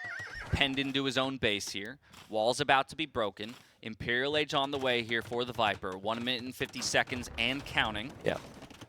Now, through all of that, like you mentioned, not enough stone. Buys 200 to guarantee himself a castle. But where do you even place it? You delete Back farms? corner, dude. Back corner. Back you place it corner? way back there. Yeah, because you need it for Trebs and upgrades at this point. You don't want to build it anywhere near the Trebs. Now, Viper's Imperial Age TC is the gold TC. And there's going to be Viper's castle, I imagine. Yeah, he liked your suggestion. Chops the tree to make the space. Very, very conservative castle placement, but defensive for a reason. And Viper's going to go skirms. You know, DauT could have tried Halb opening against the Light Cav. He chooses to go archers. This is classic melee, though. It's like you get the imp timing, but you don't really have, you're not ready with army yet. It feels like Viper's calling him on it. Elite skirm, right? Yeah. Elite skirm, right, as you're teching into crossbow and bodkin. Like, yes, your castle positions are beautiful. You continue to encroach on the Burgundian space. You're targeting TCs already.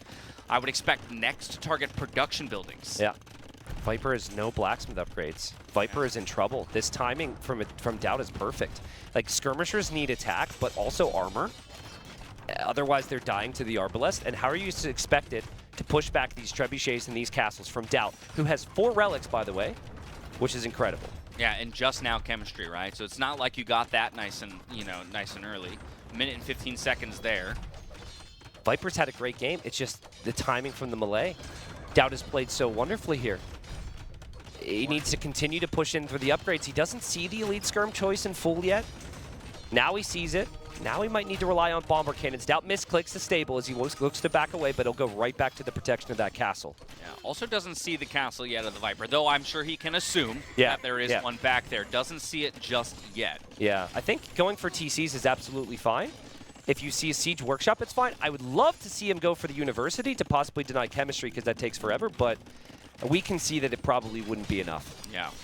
Trebuchets moving forward, repositioning, now to retarget. Gonna go for more TCs and another castle drop. He's castle hopping his way through the Viper's base. Wow. The Light Cav come forward to try and make this messy. They're looking for some snipes, can't find them on the Trebs. There's pikemen there to deal with them. This is a great position for DauT. He continues to put his foot on the gas. Yeah, and it's Viper, he normally finds the time, but it feels like right now he's under so much pressure.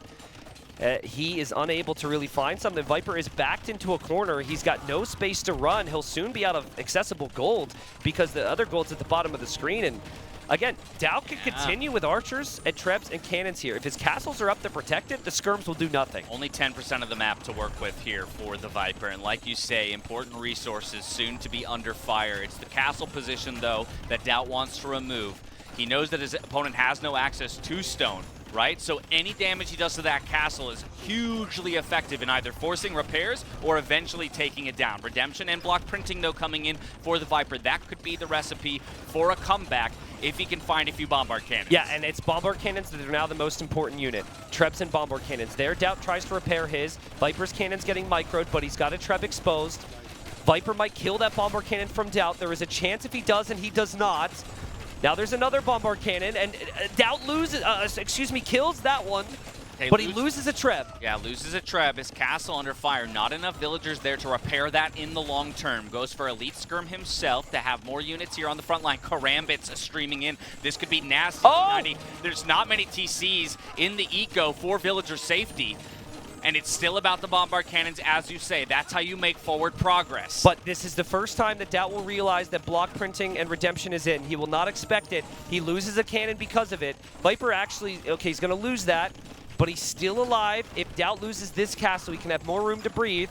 DauT's army count, not the best, but obviously with the relics behind this and all this map control, it's looking like we might be going to a Game 7 here. Yeah, DauT trying to strangle his opponent out of the game and strangle his way to a 7th game in the set. It is about those bombard cannons and those Trebs. There's no response on the field right now for the Viper. As I say that, a bombard cannon rolling forward. We're looking at the target fires. Who's going to have the better micro in this sense? More attempts on the conversions. find half purchase on No one way. of those shots. Will he get it here No in way. the end? It doesn't look like DauT's aware of it either. A No delete way. needs to come through, but it ends up going across. Now the castles quickly eliminate them every time, so the Treb numbers are still strong. Honestly, just click a couple random karambits to wood lines. Just keep doing what you're doing if you're DauT, but you have to have bombard cannons and Trebs out here to defend. Viper has no castle. He has no stone. He's got 150 pop, but DauT is matching that. This is crazy. Trebuchet almost going down here for the Viper. Loses a bombard cannon, I think, in the north. Still dodging with the second one. Looking to take out the Trebs. Finds one. DauT's Trebs on the cannon. Viper's microing that. It's hard to do that because the Treb shots aren't always in the same area. How is Viper still alive right now? He loses the cannon. Ooh, that could be massive, and he doesn't have any monks. The GG is called. We're going to game 7. Wow, and DauT's got a smile on his face, and I'm sure viewers do as well. That was very well executed from DauT, who just before that had placed a forward castle that did not work. And it is coming down to a game 7. I think they both appreciate this. And it will be on a very complex map dash, African reed beds. Wouldn't have it any other way, my friend. Wouldn't have it any other way. After the first 2 games in the set go the way of DauT, Viper stringing 3 together to put us in that position. And with 2 opportunities to take the set, drops the first one. And now for both, we're in a best of 1. Yep, best We're of in 1. a best of 1 African reed beds. Both players have 2 civs to choose from. Best of 1 for the rest of their lives, dude. A little intense, possibly, because these guys are going to be around a bit, but it would be so huge for either of them to have a chance at Hera in the semis. And then, of course, they beat Hera. They can beat anyone in the final. 3-3 right now. This is the best series so far in NAC, I think. Might be some recency bias. Hera Tato.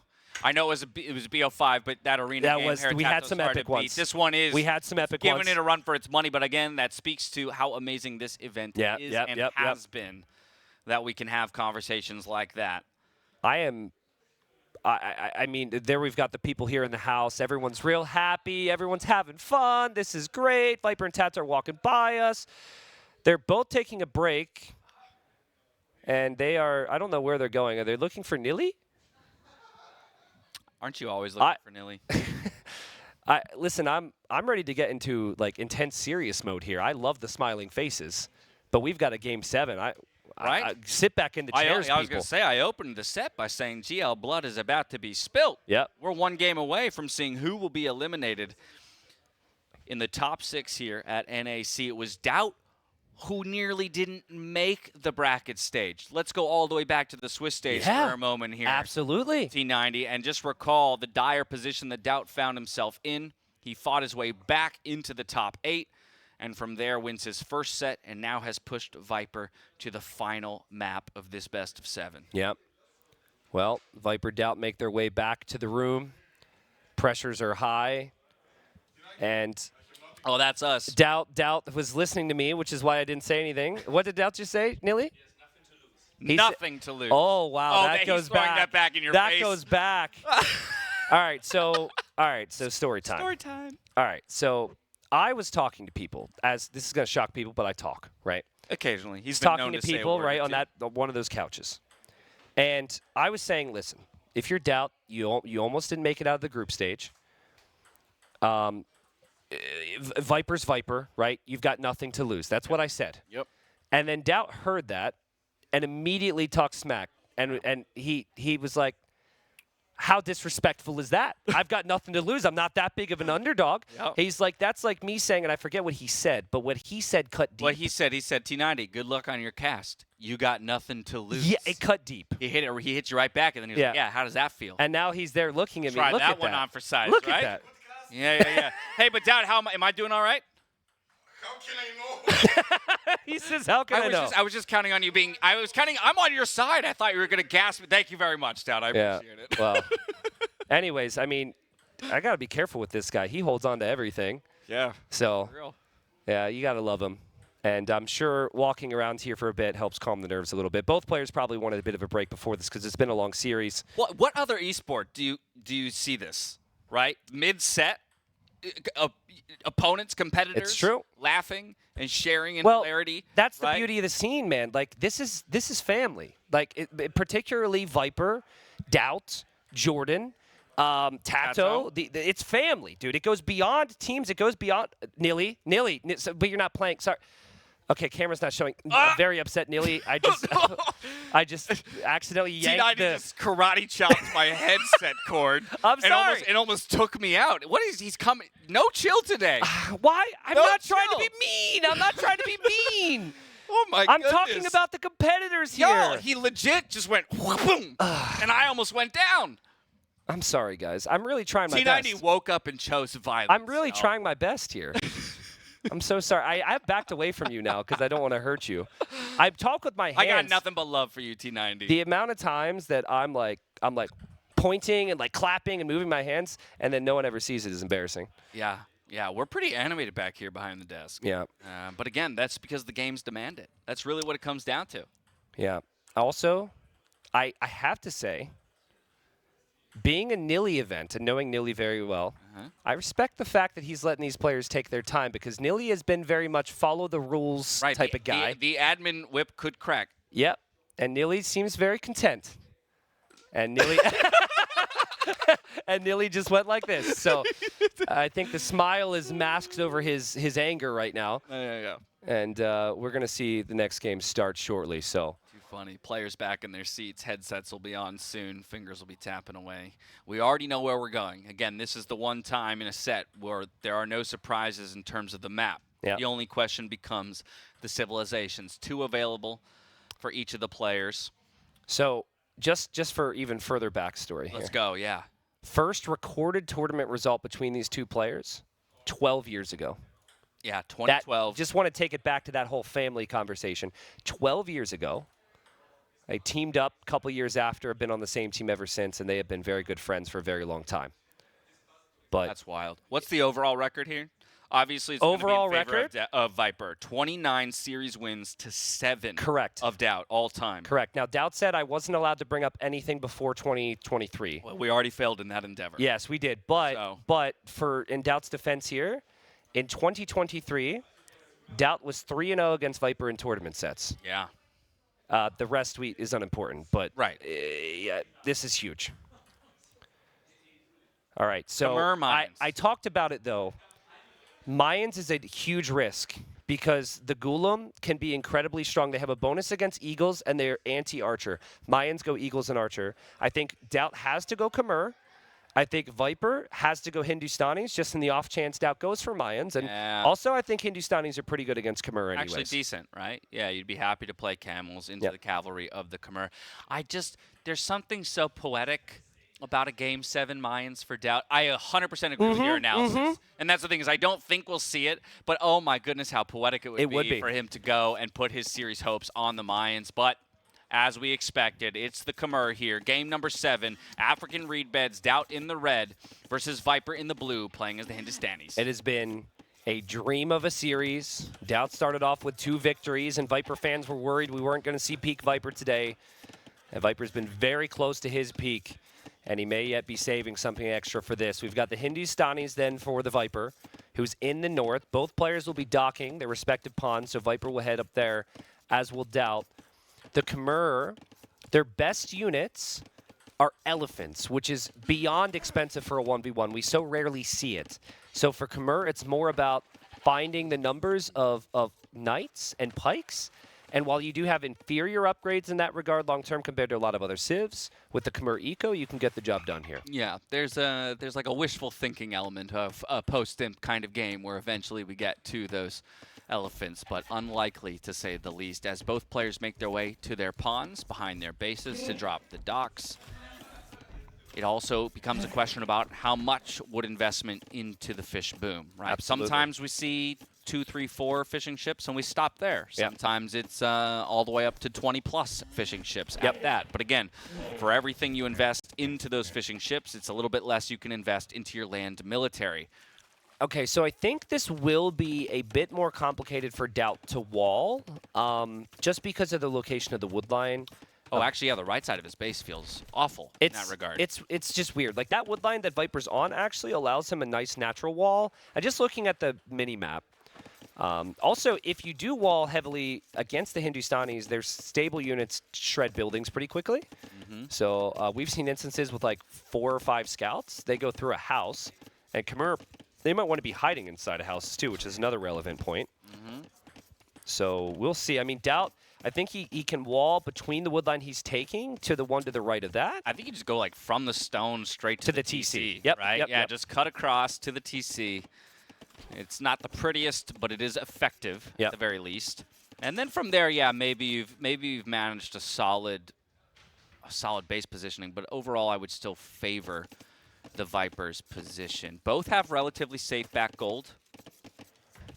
Yep, they back golds to work with. And another thing when it comes to walling is the fish, because land units can go over that terrain. So sometimes players will do a full wall, but for now there's a lot of decisions to make on where they spend their wood. Again, DauT can wall to the right there, but like you can't just full wall your base right now. You need army, and that balance is something that the players are going to have to work out. Yep, feudal age on the way for both players. Viper will have the advantage in terms of timing in that one, but not by too much.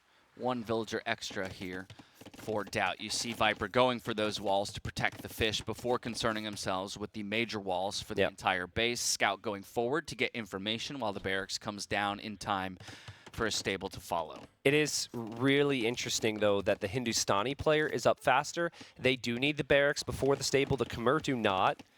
So, great build here from Viper. Of course, the Hindustani villagers are a bit cheaper.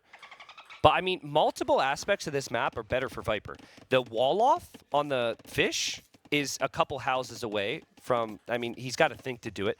DauT's got to go, like, full wall on that, which is just really tricky. So DauT definitely got his work cut out for him here, especially with Viper being up faster. I'm saying, as it appears, he might even be considering not going for a wall around. Yeah, his true, base, right? true. Maybe it's just a military unit, like a fire galley or something to defend. A lot of times we see 1 or 2 spears coming back here initially to defend against scouts, but already harassment to be found by the Viper, while very unlikely that he'll find a kill with just a single scout. Pressure's on right now. DauT has added a fire to defend his fish. Yep. You can play very open. This is a weird thing. I was going to say play very open-minded, but that's not exactly what I mean. But you can be mindful of playing open, I suppose, Right. because Khmer can hop in and out of the houses. You've got that flexibility there, and you can think aggression, aggression, aggression. But Viper is annoying DauT. I'm sure DauT is not enjoying this freaking scout attacking his fishing ships right now. Yeah, and again, with that slightly faster feudal timing, the number of scouts on the field for the Hindustani player is already creeping up. This might be a Vil pick, though he does have the... Oh, my goodness. Oh, man. And DauT knows that possibility's there. And usually players try and block it off. DauT did, but that Viper quick wall, after 6 intense games before this, perfect. And he should be able to send a spearman home or something. It looks like his own scouts are there to do the job. Yeah. I'm almost surprised, though, that he's committing these 2 scouts to chasing one away as opposed to sending them directly forward. Not a good look here, though, for DauT as he runs a scout directly under the TC. Will, in fact, lose it for free. So DauT 2 scouts behind the Viper right now. And so it will be tough for him to get any offense in. And then he has no spearmen because he never built a barracks, being the Khmer. And now DauT could lose another scout. Viper blocking these really tight choke points. And DauT trying to free up his scout so he takes a fight, but he's losing more HP here, and I think he's just got to accept it. Goodness. I think you add a barracks here. I think you just have to get some spearmen out in the field. But yeah, and you got to remember, right? You just have to remember. I'm waiting for that moment of instinct where he goes to queue up a spearman and goes, uh-oh, I don't have it. Yep. You know, because again, an archery range was dropped, and already we have the archery range follow-up as well here from the Viper. Even 3 villagers committed to it, even though 1 isn't working. You know, do you think about it, though? Like, we talked about Viper's map. Viper's had to work harder to do all this. He's taking risks. He quick-walled the Vil. He's protected things. DauT isn't, you know, maybe he's not trying due to his map and whatnot, but he has just not been able to find some flow to this game yet. But he is going to switch to archers earlier than Viper's ever expecting. Viper's going to actually do the same, apparently, behind this. Yeah, Viper dancing around the fish eco. There is 1 fire galley there. He should be able to win this battle out between scouts and fire galley. 4 scouts now coming back here from DauT to try and help out. Fishing ships trying to make a mess of the pathing, too. Look at Viper's resources. He is in a perfect spot to think about. Castle Age big fight here. It's very close, actually. I think Viper wins it. Repositioning for the hill advantage as well, I think. This could be good for him, but the health is still in favor of DauT. This is a razor-thin margin. DauT barely wins out in the end. I mean, you'll take that. Yeah. You'll take that. And even trade next to your base isn't too bad. And finally, DauT gets to breathe a bit. He sends more scouts forward. He sends more archers. Can we see Viper's Fog of War here, Vodka? It's been a long day for Vodka. Okay, Viper saw the range timing. So Viper's now thinking, where am I exposed? Because Viper's trying to go the full wall. He's open on the right. He's super open on the left. This could come from anywhere. Yeah, could come from anywhere, but he's looping his military. Oh, as I say that, he reroutes them over to the right-hand side. I was saying he was going to protect Devville on the left, but it's more walling that needs to be done on the right, so he thinks better of it and moves that direction. Either way, DauT's first going to run into the walls at the front of the base. May decide to target that wood line with the archers. Archers do have fletching, and there are 4 of them. Yeah, I do not mind DauT's position if he just sits on that house there. I know that he's not going to likely break through right away, but if he tries to search on the sides here, Dash, he knows he's not going to get in, and that would just be wasted time. So he's piling on some pressure. Viper, meanwhile, has clicked up. This is now your time if you're DauT. I know that it's harder for us to envision the walls, but you do have to do what you can to protect yourself in these moments because this game is going late. Yeah, you called out the Hindustani, no, that's Hindustani. Sorry, I flipped the sieves in my head for a moment there. No extra bonus damage to these walls, but even still, scouts doing their best to break through. Skirmishers trying to defend. Villager looking for the repairs as well. Actually, a good pick on that scout. Could be a Deadville, and that'll be a nice find for DauT, but the micro is there, running perpendicular to the opposing unit, keeps the Ville alive. But these walls, yeah, DauT's going to get in. He's going to get in, and he's full feudal here. At least it looks like he's committed a lot more. He's got forging on the scouts. He's got more follow-up, and Viper got his walls down just for his opponent to make military and break right through. And Viper needs to defend from this. That wood line, I mean, there's so many areas where Viper could lose villagers right now. Yeah, Fish should be safe for the time being.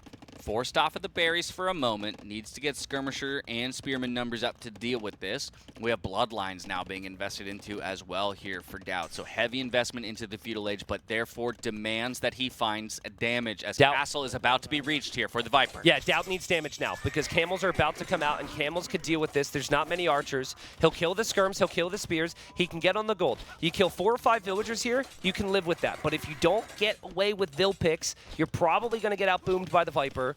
He gets 2 here. The micro's not the craziest. He's going to get 3. It's not too bad for DauT, but Viper's here with his first camel. Yeah, you said 4 or 5, and 4 will be found in the end. Possibly a 5th as well with maybe that forging upgrade. This is pretty big. These scouts still left unchecked. Yes, the camel is cleaning up the archers, but I think the scouts are actually the bigger concern right now when it comes to the villager lives. Through the wall, he gets him. That's 6 kills in the Eco KD. But remember the thing I said. It's like you just kill the Vils. Now you need to be walled because you don't want Viper returning the favor. DauT, he had that aggression because that was his primary focus. Camels aren't necessarily the best rating unit ever, but DauT does have to be careful. He hasn't clicked up the Castle Age himself. Viper drops TC number 2. It does feel like to me, if Viper can get enough army to deal with what's left from DauT, Viper can reboom right back into this game. I like this, though, from DauT, right? He's still keeping his military forward, buying himself that time to protect himself back at home. If you were to let these camels run right across the map, maybe everything you gained is lost just as quickly as you gained it. Yes, these archers aren't long for the world up against the camels, but they're still buying time. And the scouts, look at the scouts. Yep. Will they find more damage? Getting chased by 1 camel. He might look to commit once again onto the gold. Hasn't found a Vil kill just yet. Loses a couple scout lives at that, but just pulling the units away. Correct. Buying time. Beautiful. Yeah, beautiful. I mean, it's not so beautiful, I suppose, to see all these red units dying, but that actually was very well executed from him. And Viper's got 6 camels that still are going to take 2 minutes to get across the map. But Viper has a civilization which has insanely cheap Vils. So he lost 6, but he now... He's going to actually surpass DauT in villagers, I think, because DauT can't produce any Vils out of that TC, and he only has 1 of them. I was going to say, but he's got 13 to make up there. Look yeah, at that. That's fair. Pretty that's fair. Substantial advantage that DauT has at the moment. 1:25 from the Castle Age, going for those walls. You can see on the minimap, he's desperately trying to get them down, and he might get them up just in time for the camels to arrive. Oh! There's a hole! Villager wall! Villager wall! Spearman wall! Oh my Keep blocking it! No! Oh, it's so painful. Because Viper's just going to nerd out with this, right? You know he's going to run around constantly. And as the great Zero Empires once said, Oh, there is always a hole. there's always a hole, and Viper finds it. The camels are in, and now they look for damage. Spearmen are on the chase. Huh? The camels are kind of bugging out. Huh? They're not finding damage. Huh? Oh, no, and now they're Spearman wall! I think the spears die, though. Do they? Do they not? They do end up dying, but of the 6 camels, Yeah. 3 are already dead. Now only 3 remain. Viper's probably like, are you kidding me? What was that? You got the perfect position to kill Vils. DauT benefits from that, obviously, and he is in Castle Age, and we have ourselves an even game. Yes, it's only 1 spear, though. Still 3 camels, 1 Oh, spear. boy. If he just goes ahead and targets this, eliminate Oh, it, then boy. all of those fishing ships and fish traps go down. Boy, see, this is why I don't do this, because this crap always happens. Okay. He's actually making new fish traps on the one on the left. 2 more spears arrive, Oh, but boy. not before all the fishing ships have gone down. Well, That is a huge amount of wood that just went down the drain. A loss of eco there for DauT, and just like that, the eco has flipped at the top of the screen. Small advantage now in favor of the Viper. yeah, and it's what Viper does with that time. It's not just the 3rd, but the 4th TC for him as we will approach that Hindustani late game. And right now, as we begin to think about that, I remember I said Khmer need to make it a bit messy. DauT did that, but now it's evened out. I'm just wondering, like, I think you need Knight, Pike, Siege all in before Imp. I think that's it. And Viper just does such a good job of taking hill positions. Again, these 3 camels killing 2 knights. And yes, are getting chased by spears. May eventually go down. We'll check back in with the POV of the Viper. He gets so much out of so little. Yeah, he's 3 weak okay, camels. just add eco. All right, here we go. My Vils are super cheap. Say goodbye to your fish trap. Great. Okay, we'll add more farms. Make sure there's no hole for me. Perfect. We'll go to that wood line. I mean, he's just free. In the middle booming. of all that, he just force dropped off wood because he needed it. That's gross. What kind of... Seriously? That's what you're focusing on? Oh, so you could man. drop more farms? It's too good. Yeah, insanely fast, too, and insanely precise. And the other thing is he's not over-investing. Some players, when they have the opponent on the back foot, they feel the need to continue to pressure, and then the opponent is already ready for that pressure, right? He knows right now that with the Civ bonus, as we watch some beautiful DauT farms farm away, Khmer, it doesn't matter where you place them. Yeah. But, yeah, I mean, Viper knows that it's easier for him to boom right now, and I think he's thinking what we're thinking about what he makes in the late game. And while this has been incredibly messy, it is relatively even. Ooh. Relatively even game state. Look at those military numbers there, climbing Ooh. for DauT. 15, 16, 17 on the field. That's the only military unit that the Viper has, and it's Yeah. in DauT's base. Yeah, I mean, Viper's booming, but he's going to have another group of units coming through. Knights can kill villagers very quickly. Viper making more camels to deal with this. You would think that he'll be okay, but he is dropping TC number 5. So when you're playing, you always prioritize Vils over army. That's the natural thing to do. Could be tough for Viper to get the camel, the Yeah. food for the camel numbers right now. But that 5th TC is quite literally, I have no military TC. Yeah, Right? true. Like, I just need to keep Vils safe. You're definitely not mad about its position on the stone and the wood line, and now it will be really difficult for DauT to find any real damage inside Viper's base, except for maybe an exposed wood line somewhere. I do think, though, there is some benefit. Like, if Viper's in and out of his TCs all the time, you have the map control, your Khmer, so you can play really fast and just place your farms anywhere. I think DauT could be okay, and it's given him some time. I'd like to see, are those buildings I was in going the to say, middle? a lot of red dots in the middle Please of the tell me map. those are buildings in the middle. It's got to be a siege workshop. Well, it is a siege workshop. I'd like to see a barracks, too. That actually gives DauT a big opportunity here. He's going to put his foot on the gas. He's going to try and make the Viper uncomfortable and pay for the investment into a 5th TC. See that? You just plop the farms anywhere. It's super quick, and you can focus on the attack. And I think all the way back to game 1 of this series, DauT was able to crack the Viper when Viper dropped the TCs before him. Khmer feel really good at this stage of the game. Look at the resources collected right now. Thank you, DE, for the teleport there. Thankfully, it wasn't too affecting. Yeah, but to your point, 2.5K advantage. in the Crazy, resources collected actually. Already here for the Khmer. 24 on food for DauT, 33 on food for the Viper. Defensive castle, dropped at home to protect some of his eco, but Pikeman also already in. That'll Yeah. be big to deal with the camels, pulling the knights back to safety. Maybe even a monk or a monastery could be good to heal some of those knights back up. DauT does not see that castle, nor could he stop Sees it if he did. Now, delete that knight. Or not? DauT never deletes. Okay. DauT just... But he's not devoted, man. DauT never deletes. What recognition from Viper? Viper says, my castle defends me. Let's make DauT make a decision. And here he comes. DauT is not gated at home.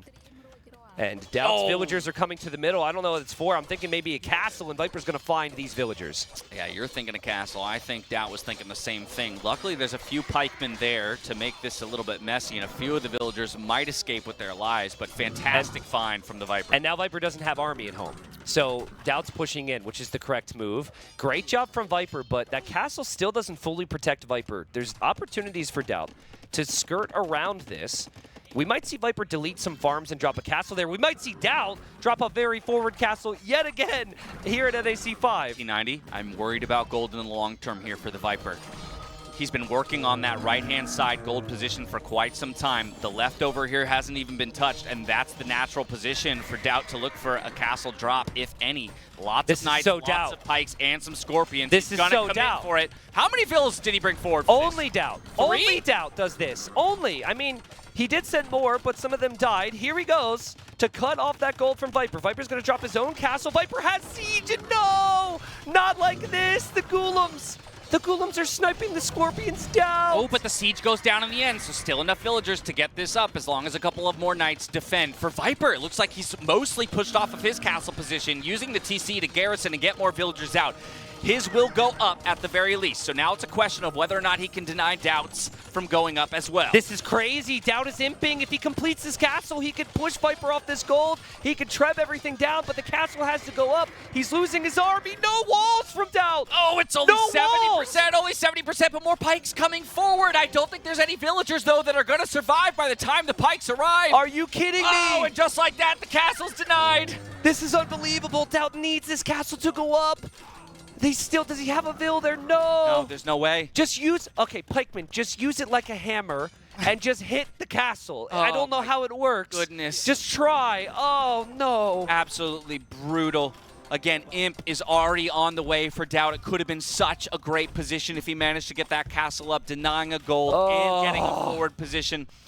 Still not over. Still not over. We're stuck on Viper's side of the map, but just in that moment, Viper takes the opportunity to move out to one of those extra goal positions on the right-hand side, definitely with the initiative and a 30 vill advantage. This guy, this player, it feels scripted, right? It doesn't feel like this should happen with such consistency, but it does, and it's the most heartbreaking one of DauT, of recent, tournaments for DauT. Yeah.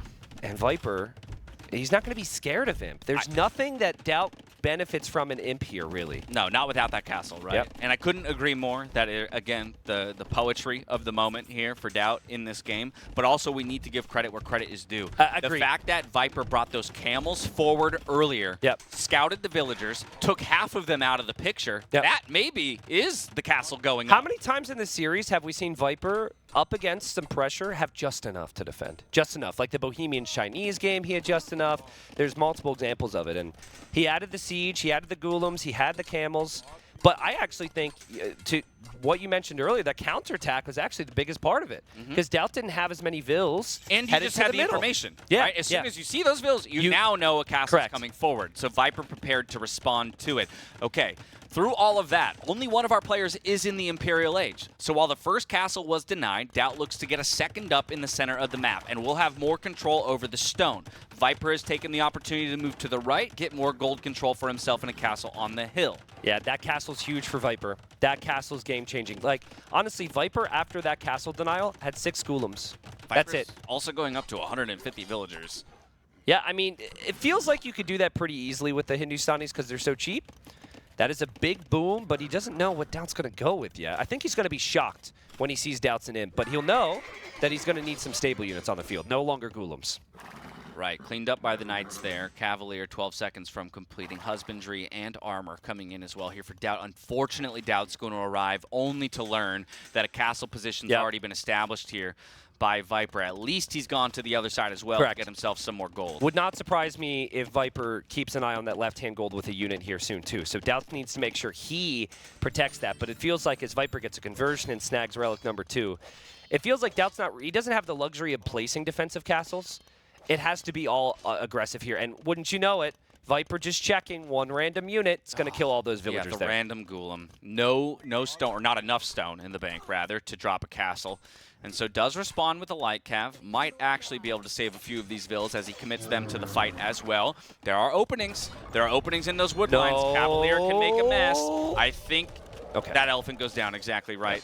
And so the Trebuchet can keep working away on the defensive castle position of the Viper. Viper is overbooming. He is overbooming. Players will wait until they're 200 pop sometimes, then delete some. And in the moment, it's like you don't think about that. You're just like, create villagers, create army, get upgrades. Yeah. Shout out to the Lion helping DauT. Well, he was for a moment. Now he's then he goes the other way. This Lion doesn't discriminate, man. It's only fair, I suppose. Yeah.